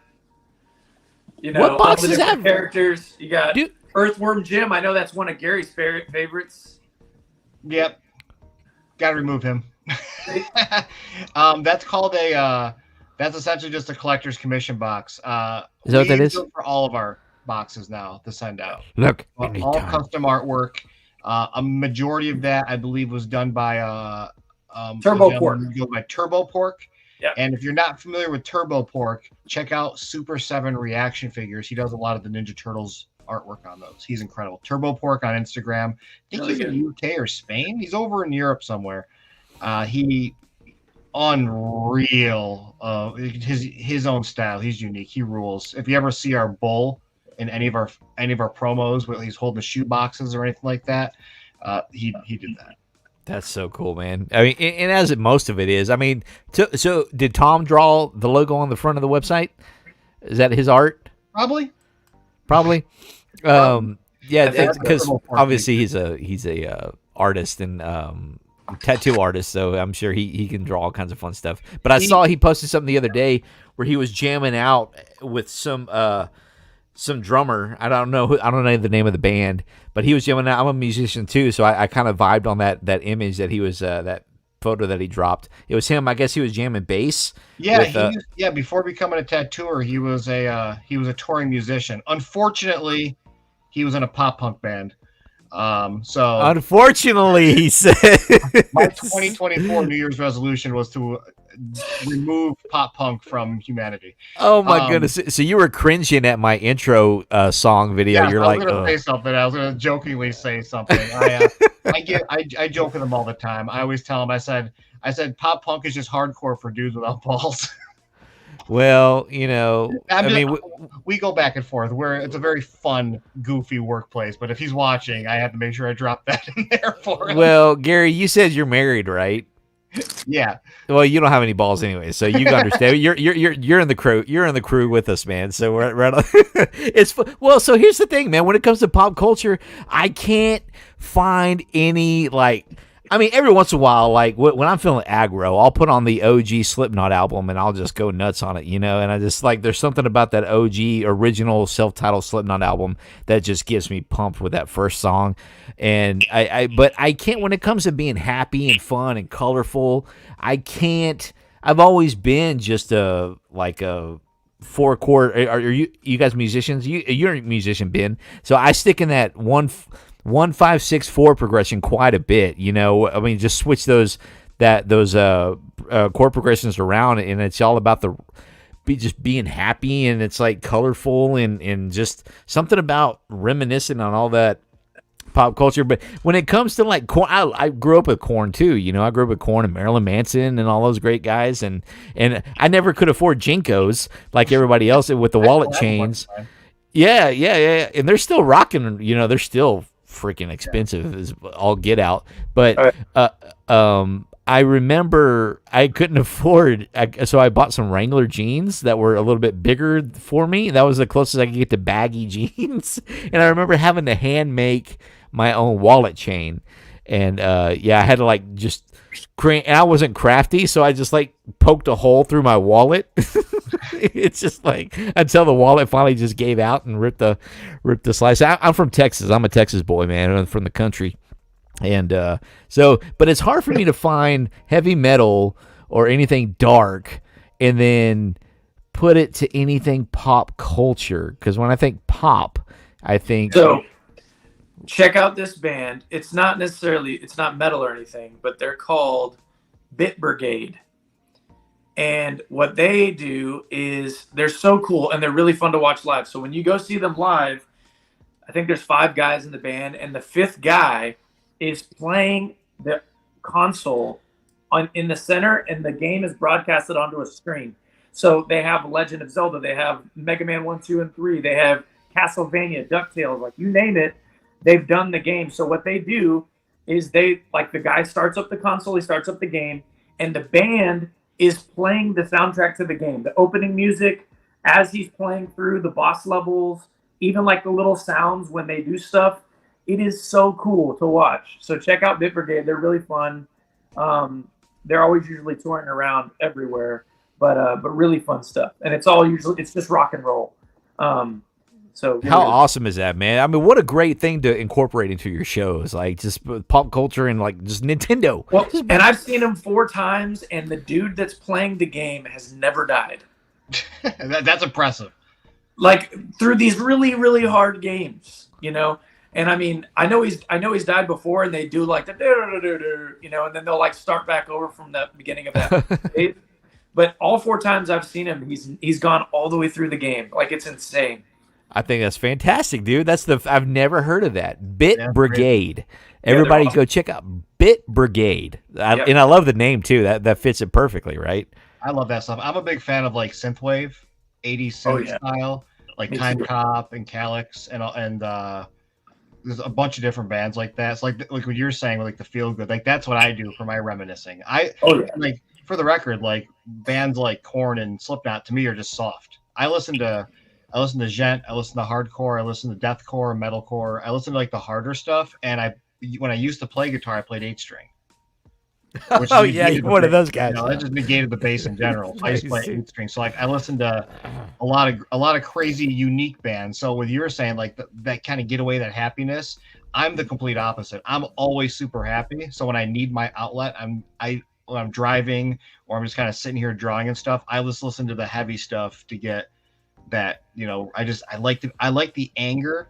And that's part of their whole thing when you go to their shows. That's where you let out your anger so that the rest of your life is just happy. And if you meet me in person, I'm just the most cheery, bubbly guy for the most part when I'm not being shy. So I'm just always happy unless I'm with Tom and I have to yell at him about something. Nice, dude. Tom and I have a great dynamic at work. We're both assholes to each other. I love it. But just to be able to have that freedom to have like work with people that you can be yourself around. You don't have to like put on the BS like, oh, hi, nice to see you again. I work for a corporation, so it's like I have to go in and be straight laced and be, do all that fun stuff. But you grew up. Are you from New York? Yeah. New York State, is that what you said? Yeah, I'm in Syracuse. I'm in the middle of the state. And so people who don't know, it's just a city surrounded by mountains and waterfalls. So it's very... Well, that just sounds like a terrible place to grow up. Mountains and waterfalls just sounds horrible. No wonder why you're into death metal, We're hardcore, like very hardcore. See, and that's the thing. It's vegan hardcore. That's what this originated from here. Is that what you grew up with, like as a youngster, like listening to that kind of stuff, or did you eventually? I grew up on oldies and Elvis and stuff. And when my mom was around, I listened to 80s and 90s rap. Oh wow, okay. Yeah, and then 94. Ice Cube.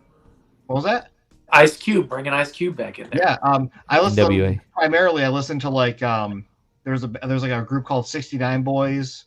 There was like Michael Jackson, obviously not rap, but loved Michael Jackson growing up. Run DMC, Beastie Boys. Yeah, and then my grandparents were like Elvis, and then a bunch of country, like Conway Twitty was another one. But like 94, when I was 7, I heard Korn for the first time, and from there, I was always like Korn, Slipknot, Static X, all that stuff growing up. And it just got heavier. I was actually just listening to Rage Against the Machine today because they said that they were permanently broken up now, and I'm super bummed. So I'm like, I'm gonna listen to some Rage today.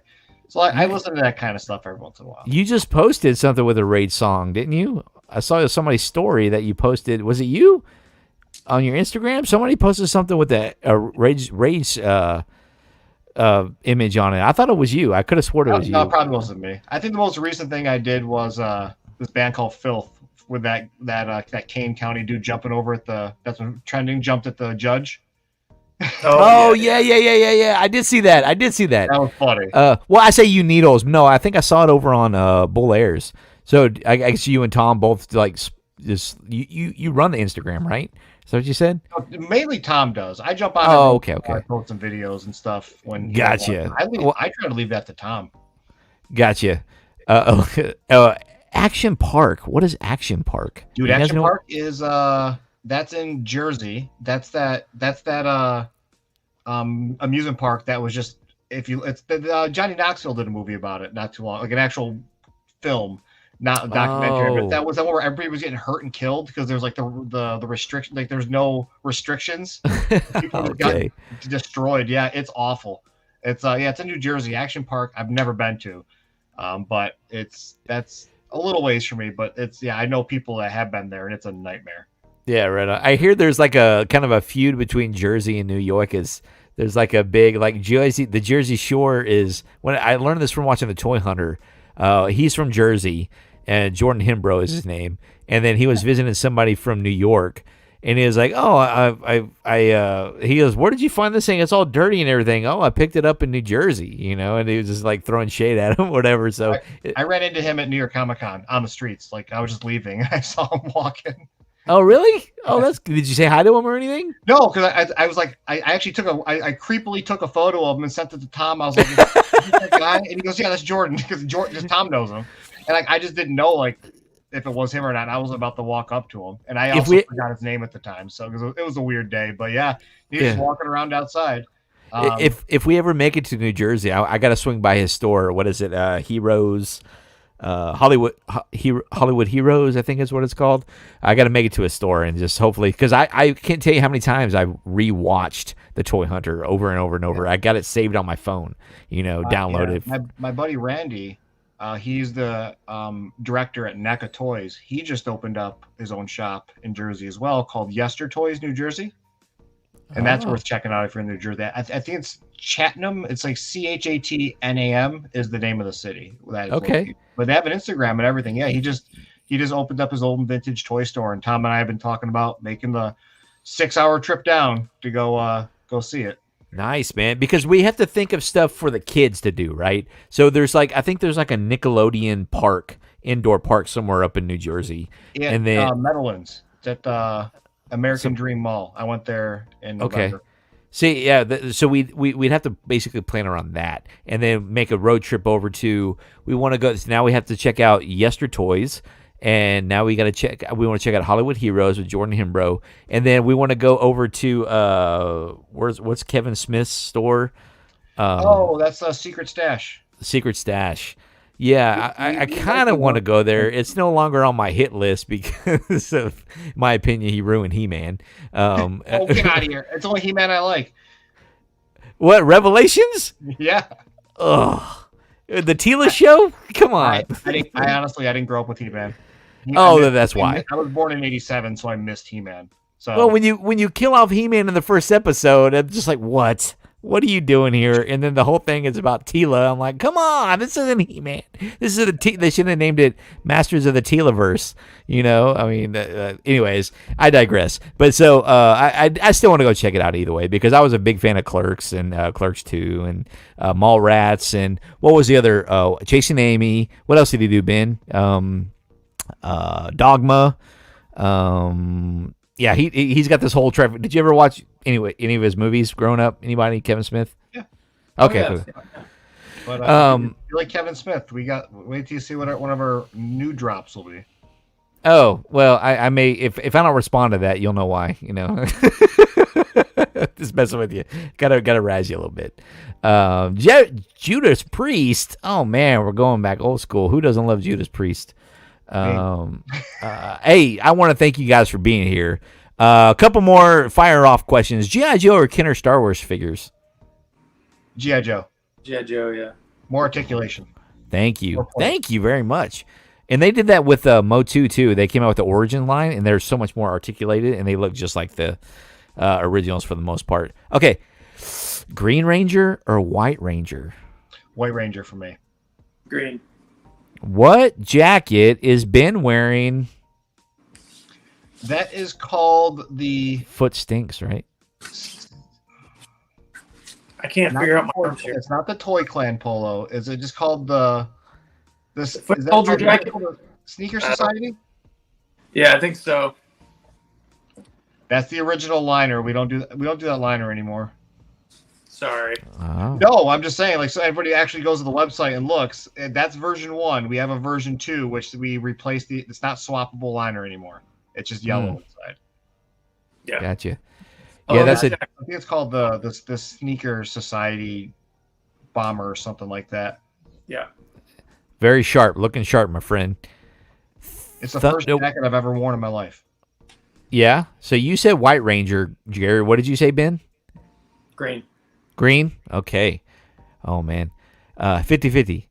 I don't know, man. I don't know how I feel about that because OG, I recently watched, because I met up with this guy who's locally here in San Antonio, and he's called the Legacy of Nerd, and he's a huge Power Rangers guru over there in San Antonio community, and he told me about there's a short on YouTube. Have you seen it? It's a gritty version. It came out like 2015. Have you seen it? Yeah. I know Really? what you're talking about. It's actually got James what's her face in it? Vanderbeek, and Katie Sackhoff Yeah, Katie Sackhoff in there. Yeah, from Mandalorian. it's It's really just this good. gritty version. It's like a 15-minute short you can Balkan's watch on skull YouTube. get murdered. Dude, I was like, what a dark. And it's like Zach he's like doing lines and stuff with like, yeah, dude, it's crazy. It was like definitely a gritty version. It's basically a post-apocalyptic world where the world has spit out the Power Rangers and they're not even, Yeah. they're not relevant anymore, kind of thing. But yeah, really crazy. Yeah, check it out just because why not? It's only 15 minutes. I think the actual actress that played Rita Repulsa was in that too. Not the OG Rita, but obviously like whoever came out in one of the later seasons. It was something. Yeah, there's some kind of throwback in there too. Yeah, she was in there. Yeah, she was in there. She I think maybe she was in the movie. I don't know, but I remember eventually they changed the actress from the Japanese footage to an actual like Americanized version of it. But Thundercats are Masters of the Universe. Thundercats. I know. I don't like either. That's blasphemy for some. I'm gonna go with Masters of the Universe. What'd you say, Ben? I said Thundercats. Oh yeah, But man, those are really close for me. I don't know. I know. I asked the hard hitting questions. That's why we're here. I had more He-Man toys than I did Thundercats toys. I'll be honest. Okay, but you like the show more. The show was more nostalgic for you. Is that probably? I think so. Yeah, Thundercats cartoon. Thundercats was great. Better writing for sure. And I met Larry Kinney, who does the voice of Lion-O. But factoid, he also did the voice of Count Chocula, and he also did Sonny the Cuckoo Bird from the Cocoa Puffs. Yeah, really, really friendly dude. Really, really nice guy. Footage to come eventually.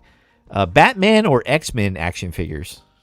Ooh, for me, for nostalgia, I'm going with Batman because I have a lot of those. So I love Batman. Like my office is Batman everywhere. But as far as cartoon goes and action figures, it's X-Men for me. Nice. Yeah, that was a great series. I watched an episode yesterday, the very first one with my kiddos, and they loved it too. I had one growing up. Cyclops with a button to make his visor glow red. Oh, nice. The I only don't one even remember that growing one. up. Oh, look at that jacket. You guys put out, you guys still have any available? You guys have a yellow one. It's all sold out, right? There it is. He's got it. He's rocking it. Yeah, Ben, you just got all the, dude, you got all the Bullers merch, man. I need to, don't tell me where you live. That's all I got to say. You know? Look at that. Hey, did y'all actually get one of those to Wolverine, the guy who does the voice of Wolverine? Because I saw there was a video of him where he was rocking his jacket that looked very similar to that. I don't know. That sounds like a Tom move. Yeah, that sounds like a Tom move. Yeah, he was sporting it in all of his cameos. You know what cameo is? Yeah. Yes. He's probably still got them on there. You know, it looks. Oh yeah, look, it's got the X-Men on there. That's so cool, dude. I love it, dude. That was an early product. Yeah, gearing up for Deadpool 3. You guys ready? Speaking of Wolverine, yes. The original blue and yellow. Product-wise, no. What'd you say, Gary? I didn't hear you. Product-wise, no. If there's a way that we can get that, I rescind that. Possibly. I forgot that there's something. I would love for. Is Sony own that? I heard some controversial conversation about it that somebody was like, "Oh, well, it was going to be good until I think somebody just acquired something, some kind of rights to it. I forget. I don't really know. I don't the ins and outs of those kind of things." Ben, you're getting some compliments on your jacket there, brother. Nice jacket, says VD. It is pretty cool. I like that jacket a lot. Disney. Oh no! Yeah, it says Disney owns it now. We're in big trouble, one folks. of the fun things you can do is if you make friends in the industry that do have the license, you can essentially make product and then they can sell it as a collaboration piece. Oh, so it could be X or whatever X Bull Airs. So I I believe that is one of the items that we said we'd like to work on is for Deadpool. So hopefully that's something we can do. Right now, there's absolutely nothing done. But Yeah.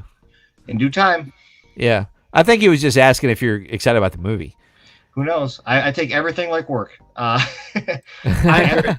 answer it as if I'm excited, I'm very excited. I think letting Ryan Reynolds do what he wanted to do with the movie and not ruin it, in my opinion, like not ruin it by having to make it PG or whatever. I think that was the best move possible because that is their like the Deadpool fandom are adults.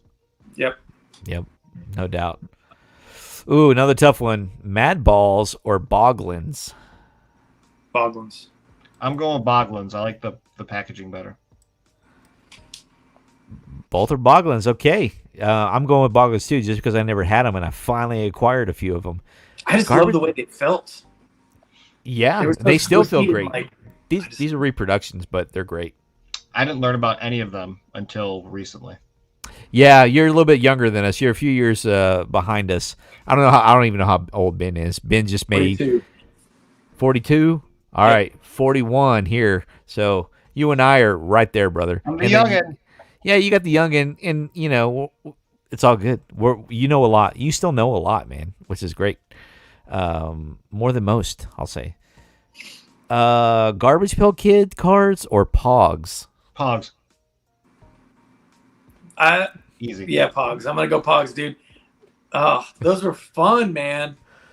Pogs just takes me back thinking about getting the slammer out and being like. To this day, I look at a bag of cheese doodles expecting some kind of Pog inside of there. Oh, did they used to come in there or what? Yeah, cheese doodles was huge on Pogs back in the 90s. Yeah. Nice. I had no idea. We didn't have them down here in Texas that I'm aware of. Oh, yeah. They always came with one Pog inside of them. That's funny. I used to carry them. My parents used to keep their Folgers coffee cans, and I used to keep them all in there. And I would take them they were out in middle school when I was around, and I would keep them in there. I'll never forget that. Here's a quick question. Here's the hard-hitting question. Did either of you even know how to play Pogs growing up? No. It was just collecting, right? Wasn't the concept, because my main thing was I collected the slammers. I was super into the slammers.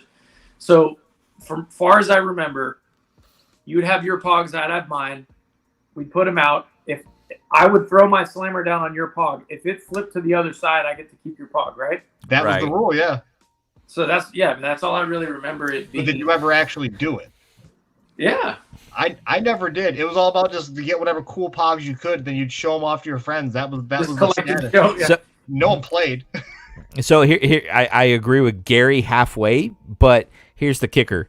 I grew up in a small country town where I was the only one who knew anything about pop culture in my town. So I was the only one who had Pogs, showing them off to everybody. Like, hey, these are Pogs. Oh, those are cool. And I had a bunch of kids in middle school like punk me and like steal a bunch from me, and I'll never forget it. I was like, well, that sucks, but I never had anybody to play with, so I never really needed to learn the rules. I'm sure if I, were to had somebody to actually play Pogs with in my small little podunk town, I would have been able to. But yeah, I had a whole bunch of them. I don't even remember how I acquired them, to be honest with you. But yeah, that was the thing. I never learned how to play it until a grown up. Until you know. Get your yearbook out, find them, find out their name, find them on Facebook, get a Facebook, make it, DM them. Where are my Pogs? You owe me. I tell you, man. About my small hometown, I don't even know if anybody ever got out of there. I think everybody's still living there, for all I know, man. Because I left that town and I never went back. Never wanted to. Never had an urge to. Hey, dude, or salute your shorts. Ooh, salute your shorts for me. Salute your shorts, 100%. When I got old enough to appreciate Hey Dude, I really liked Hey Dude. Right on. Good answer. We hold you in our hearts, and when we think about you, it makes me want to fart. Fart. Yeah, there you go, brother. And I I watch all that stuff on Paramount Plus. If you don't know, Paramount Plus is where it's all at. They got all that stuff. I watch. I got it all listed out here, but I watch all that retro stuff on there. I even stream a lot of Are You Afraid of the Dark on my Twitch channel if you guys ever want to come on there and join me and join on some of that delicious nostalgia. And because we turn off all the lights and we just vibe out, man. It's great. It's good stuff. I call that the real life perspective late night show. But yeah, keep an eye on my Instagram. Yeah, I'll always post flyers whenever I'm going to do that kind of stuff. So would love to have you guys come on by and do that. Doug or Rugrats? Oh, wow.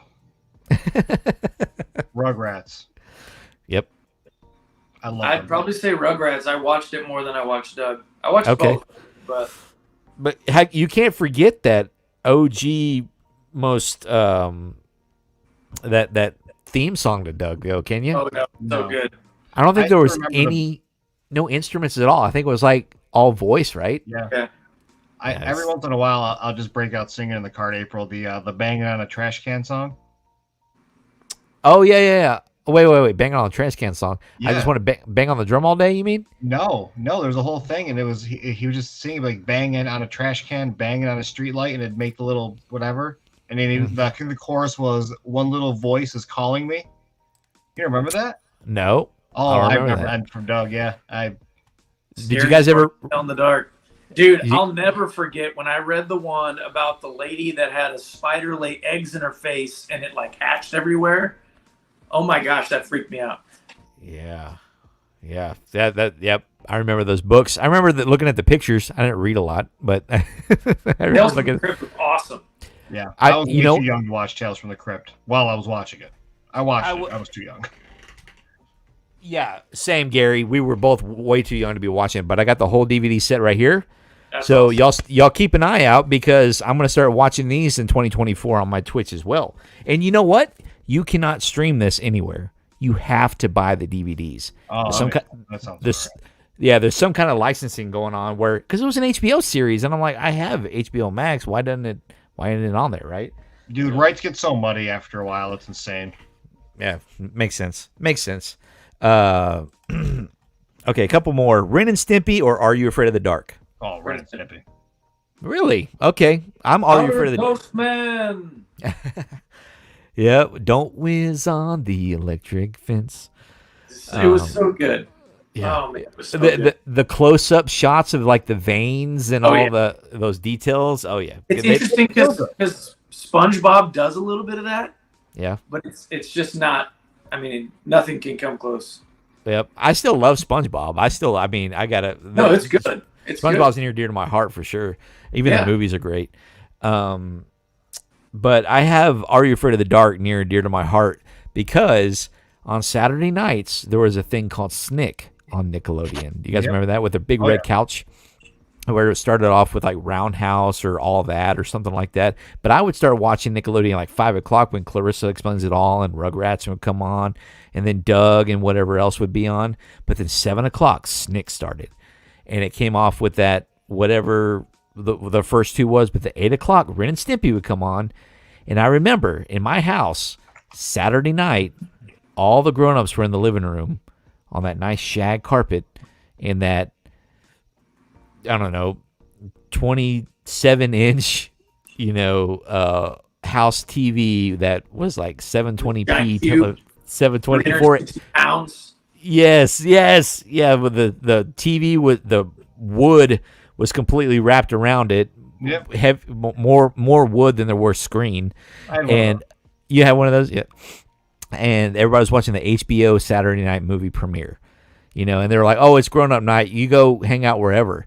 And I would go hang. You remember that cool intro of HBO night where they go through the city? The camera would fly through the city, and then it would go through the good stuff. Yeah, you go back and watch it. I'm sure you'll find it. I know. Once you see it, you'll be like, oh yeah.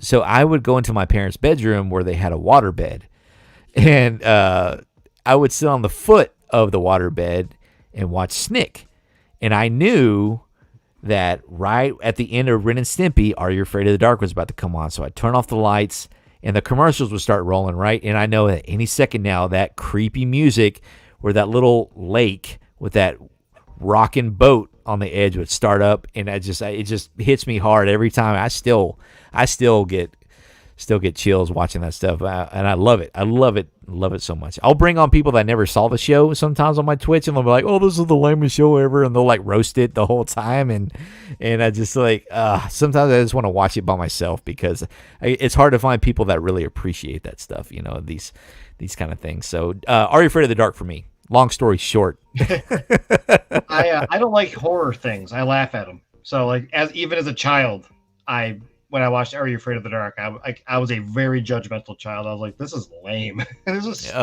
like I was like, the acting is so bad, and like I would barely watch it. Yeah, it doesn't mean I don't appreciate it. I'm just saying, I was very judgmental of it. Fair enough. Right on, man. 3 more here for you. Guts or Double Dare? Double Dare. Oh my God. I'm gonna have to go. I'm just gonna go against Ben. I'm going with Guts with Mr. Mike O'Malley and Maura Cork. Mike O'Malley, thank you very much. Guts is my number 1 too, dude. Guts is the bomb. I still watch Guts. Go back, and if you don't watch it, what was that one that they had the sports channel that was more recent? Like a Nick Sports thing. There was like a whole channel where they just would show all that. Well, anyway, go back and watch Guts. If you watch Guts now or just watch replays on YouTube, kids got hurt. Yeah. Holy cow. I was watching one where they were going across these little rings. They had to walk across the rings. And it's like Wipeout for kids. And this went right through and it just shit whipped her like right down. And it was the funniest thing. And I was like, this kid just got her pelvis broken. Oh, snap. Oh, man, I don't remember all that. But, yeah, I still watch them. I'll watch them all the time. But I'm starting from the OG from season 1, Yeah, and maybe that was like Global Guts or something. Yeah, Global Guts is great. I still want a piece of the aggro crag. Oh, here. Do you have a glowing piece of the radical rock? There you go. Here you go, buddy. Yeah. That's awesome. It's just styrofoam. At least you have something. That's incredible. I love it. You can get on eBay, man. You can get on eBay. Shout out, I mean, it's nothing special. I told my wife, I was like, "Oh, I paid this much for it." She goes, "Sean, you could have made that. You could have cut that up and painted that up." I'm not crafty like that, guys. I'm not like you guys. I'm not. Yeah, I don't have a sewing kit. Okay, last one. You got a favorite villain? Mine's gonna be Magneto. Oh, good one. Yeah, he's good. I've got nothing. You ready for the most dialed-in answer? Yeah. It's not even pop culture. Charles Manson. Oh, okay. I'm a huge like Charles Manson person. So if you can't tell, it's just something that I love. There's nothing like I genuinely can't think of a single like pop culture related cartoon movie. Nothing. I will tell you, I loved. Actually, I retract. No, I don't retract. Joker though, man. But I don't know. Joker's awesome, but I really like. He's almost like Jenny for Forrest Gump. I mean, he's not wrong. Yeah, that's cracks me up though. That's such a funny response. That's a conversation piece. Technically, the first Marvel movie that came out hit and flopped. I don't know. Was it Thor? No. Was it Captain America? No, I think X-Men had the ones that they did originally before they started those were some of the first ones, right? The very first one, I believe, was a Sam Raimi Spider-Man, and that's the one that skyrocketed it to where it was viable. And then Iron Man absolutely shot it through the moon. I wonder if they're talking about old school though. Like, I believe it was a Captain America film, and yeah, there was like an old 70s, 80s movie. I'm trying to think because I'm getting there's the old Hulk up with the TV show that was terrible. Oh, the Hulk show. Oh yeah, Thor. Well, there was Thor in the Thor in Hulk movie, right? With Lou Ferrigno and then the other guy from I can't think of his name. Yeah, but that was only a TV show, right? Yeah, that was a TV made for movie. Fun fact: Lou Ferrigno works out at my gym when he's in town. Oh wow, that's cool. You work out? I used to. Oh, that's nice. I used to too. Yeah, I haven't gone in 2 years, and I still pay every month. Man, I hear he's a nice guy. I hear he's pretty cool. Nice. Very hard of hearing. I did love going back to your Charles Manson. I did love. Hey, 4 loaves. Let us know what it was. We all met our guesses. Yeah, But I remember this. You remember the Spider-Man live action series kind of thing? Yeah, it was terrible. That's what I'm thinking of. But I'm like that was a TV show. I'm like, I feel like there was a Captain What? America. Howard the Duck? So Oh, he is a Marvel character. Yep. That's George Lucas, right? George Lucas did that one. Yeah, 80s. Yeah, that movie did flop. I remember I was like way too young. I was like, why are there ducks in a Playboy magazine? And I'm like, what am I watching here?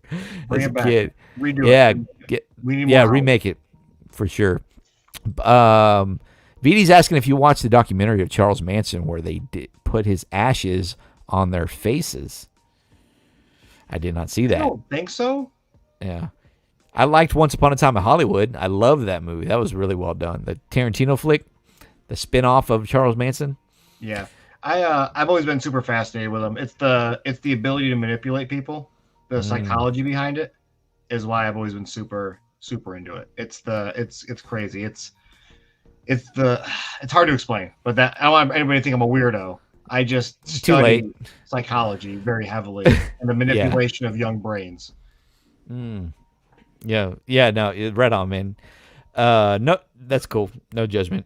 Awesome, dude. Well, everybody, Bull Airs joining us tonight, ladies and gentlemen. Tell everybody what you guys got coming up before we end the live stream here. Who wants to go first? Let us know. Go ahead, go for it. Oh, me go for it? I mean, you're gonna know what's coming more than I am. You know what I mean? But yeah. So what's coming up is oh geez. You mentioned earlier Bozo. We've got Bozo the Clown stuff coming up here soon. We've got samples already to show off. We've got some hoodies and I think a couple other items like polos and such. We are really heavily invested in Biker Mice from Mars. So if you were with us on our first Biker Mice drop, we've got more revisioned pieces coming soon. So if you've already bought Biker Mice shoes, there's new ones coming out. As you probably saw, there was an announcement where we're working with Nacelle and The Rock for RoboForce. That's still being worked on. Keep your eye out on the Puppet Master stuff. The Puppet Master jackets we've released are incredible. We're still working with Full Moon Empire to do more. So there might be more jackets, more shoes of different characters coming out soon. And then, I mean, we're working on something new called Bull Airs Originals, where I just had this idea where let's just try to do things that aren't fully pop culture. Let's get creative in our own mind and just do things that we think would be really cool shoes that people would enjoy. And we're really leaning into that right now. So we've got some samples being produced right now that we'll be able to show off very soon, but they still have some kind of iconic backing to them. As a quick example, if you're familiar with Cyberpunk, the video game, Cyberpunk 2077, I was like, I'm going to make a Cyberpunk shoe. So I'm just not Cyberpunk the game, but just themed. So I'm like really working on something black and yellow, something that you can wear with a black and yellow outfit if you're stylish. And then we've got 2 really cool, giant secret projects that we're working on right now that we will be sharing in the next couple of months. You're going to see a lot of something really cool coming from Tom and the team. So that's what we've got coming. I'm really, really excited about all of that. And where can everybody find you? Right here in my house. You can come. So I am, as my name is there twice. Where is it? Right there. Whoop. Needles with 2 Ds because I spelled it wrong as a kid. Just left it. On Instagram. You can find me on Facebook in the TMNT Party Wagon and the Teenage Mutant Ninja Turtles of action figure collectors. They're the AFC. Run both of those groups. Thousands of people within those. And Bull Airs Instagram, bullairs.com. And if you ever email, it comes to me, Gary@bullairs.com. I handle all the customer service situations. That's what I do. So if you ever need to write us a message, it's just Tom and I responding most of the time. So you'll get a personal response from me and you'll know that it's not automated. Beautiful. Very nice, sir. Very nice. And Ben, you are up, young man. Well, hey, thanks again for having us. I really appreciate it. We're, like I said earlier, we're just trying to continue to grow the brand of Bull Airs, make it a household name. Join us at the Secret Sneaker Society. It is a private group, so just ask to join and I will approve. that. And we'd love for you to just follow us on Instagram. We have a Secret Sneaker Society Instagram as well as the main Bull Airs homepage. There's also Bull Airs official. But join our group.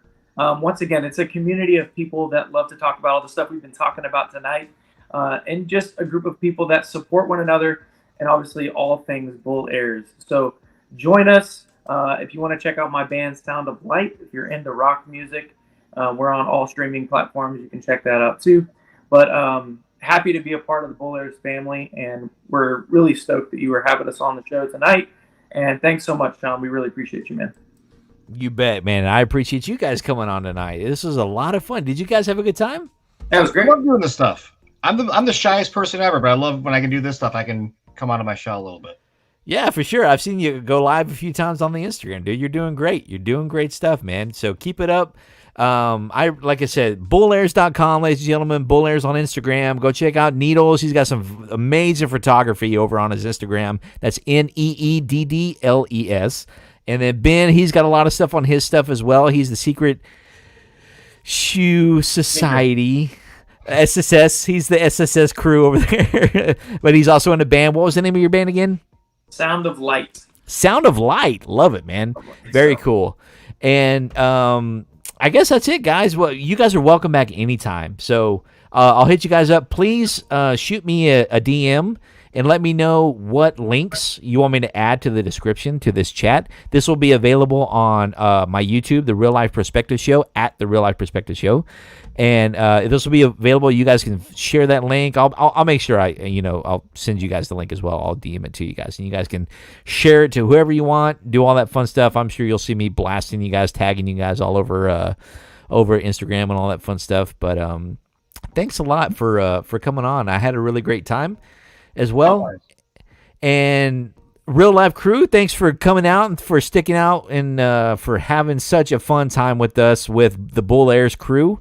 And thank you guys so much for watching. And we'll catch you guys on the next Real Life Perspective Show. Have a great weekend, everybody. Have a great week. And this is the first live stream of 2024. Much more to come, guys. So stay tuned, and we'll see you later, guys. Peace out. Peace out.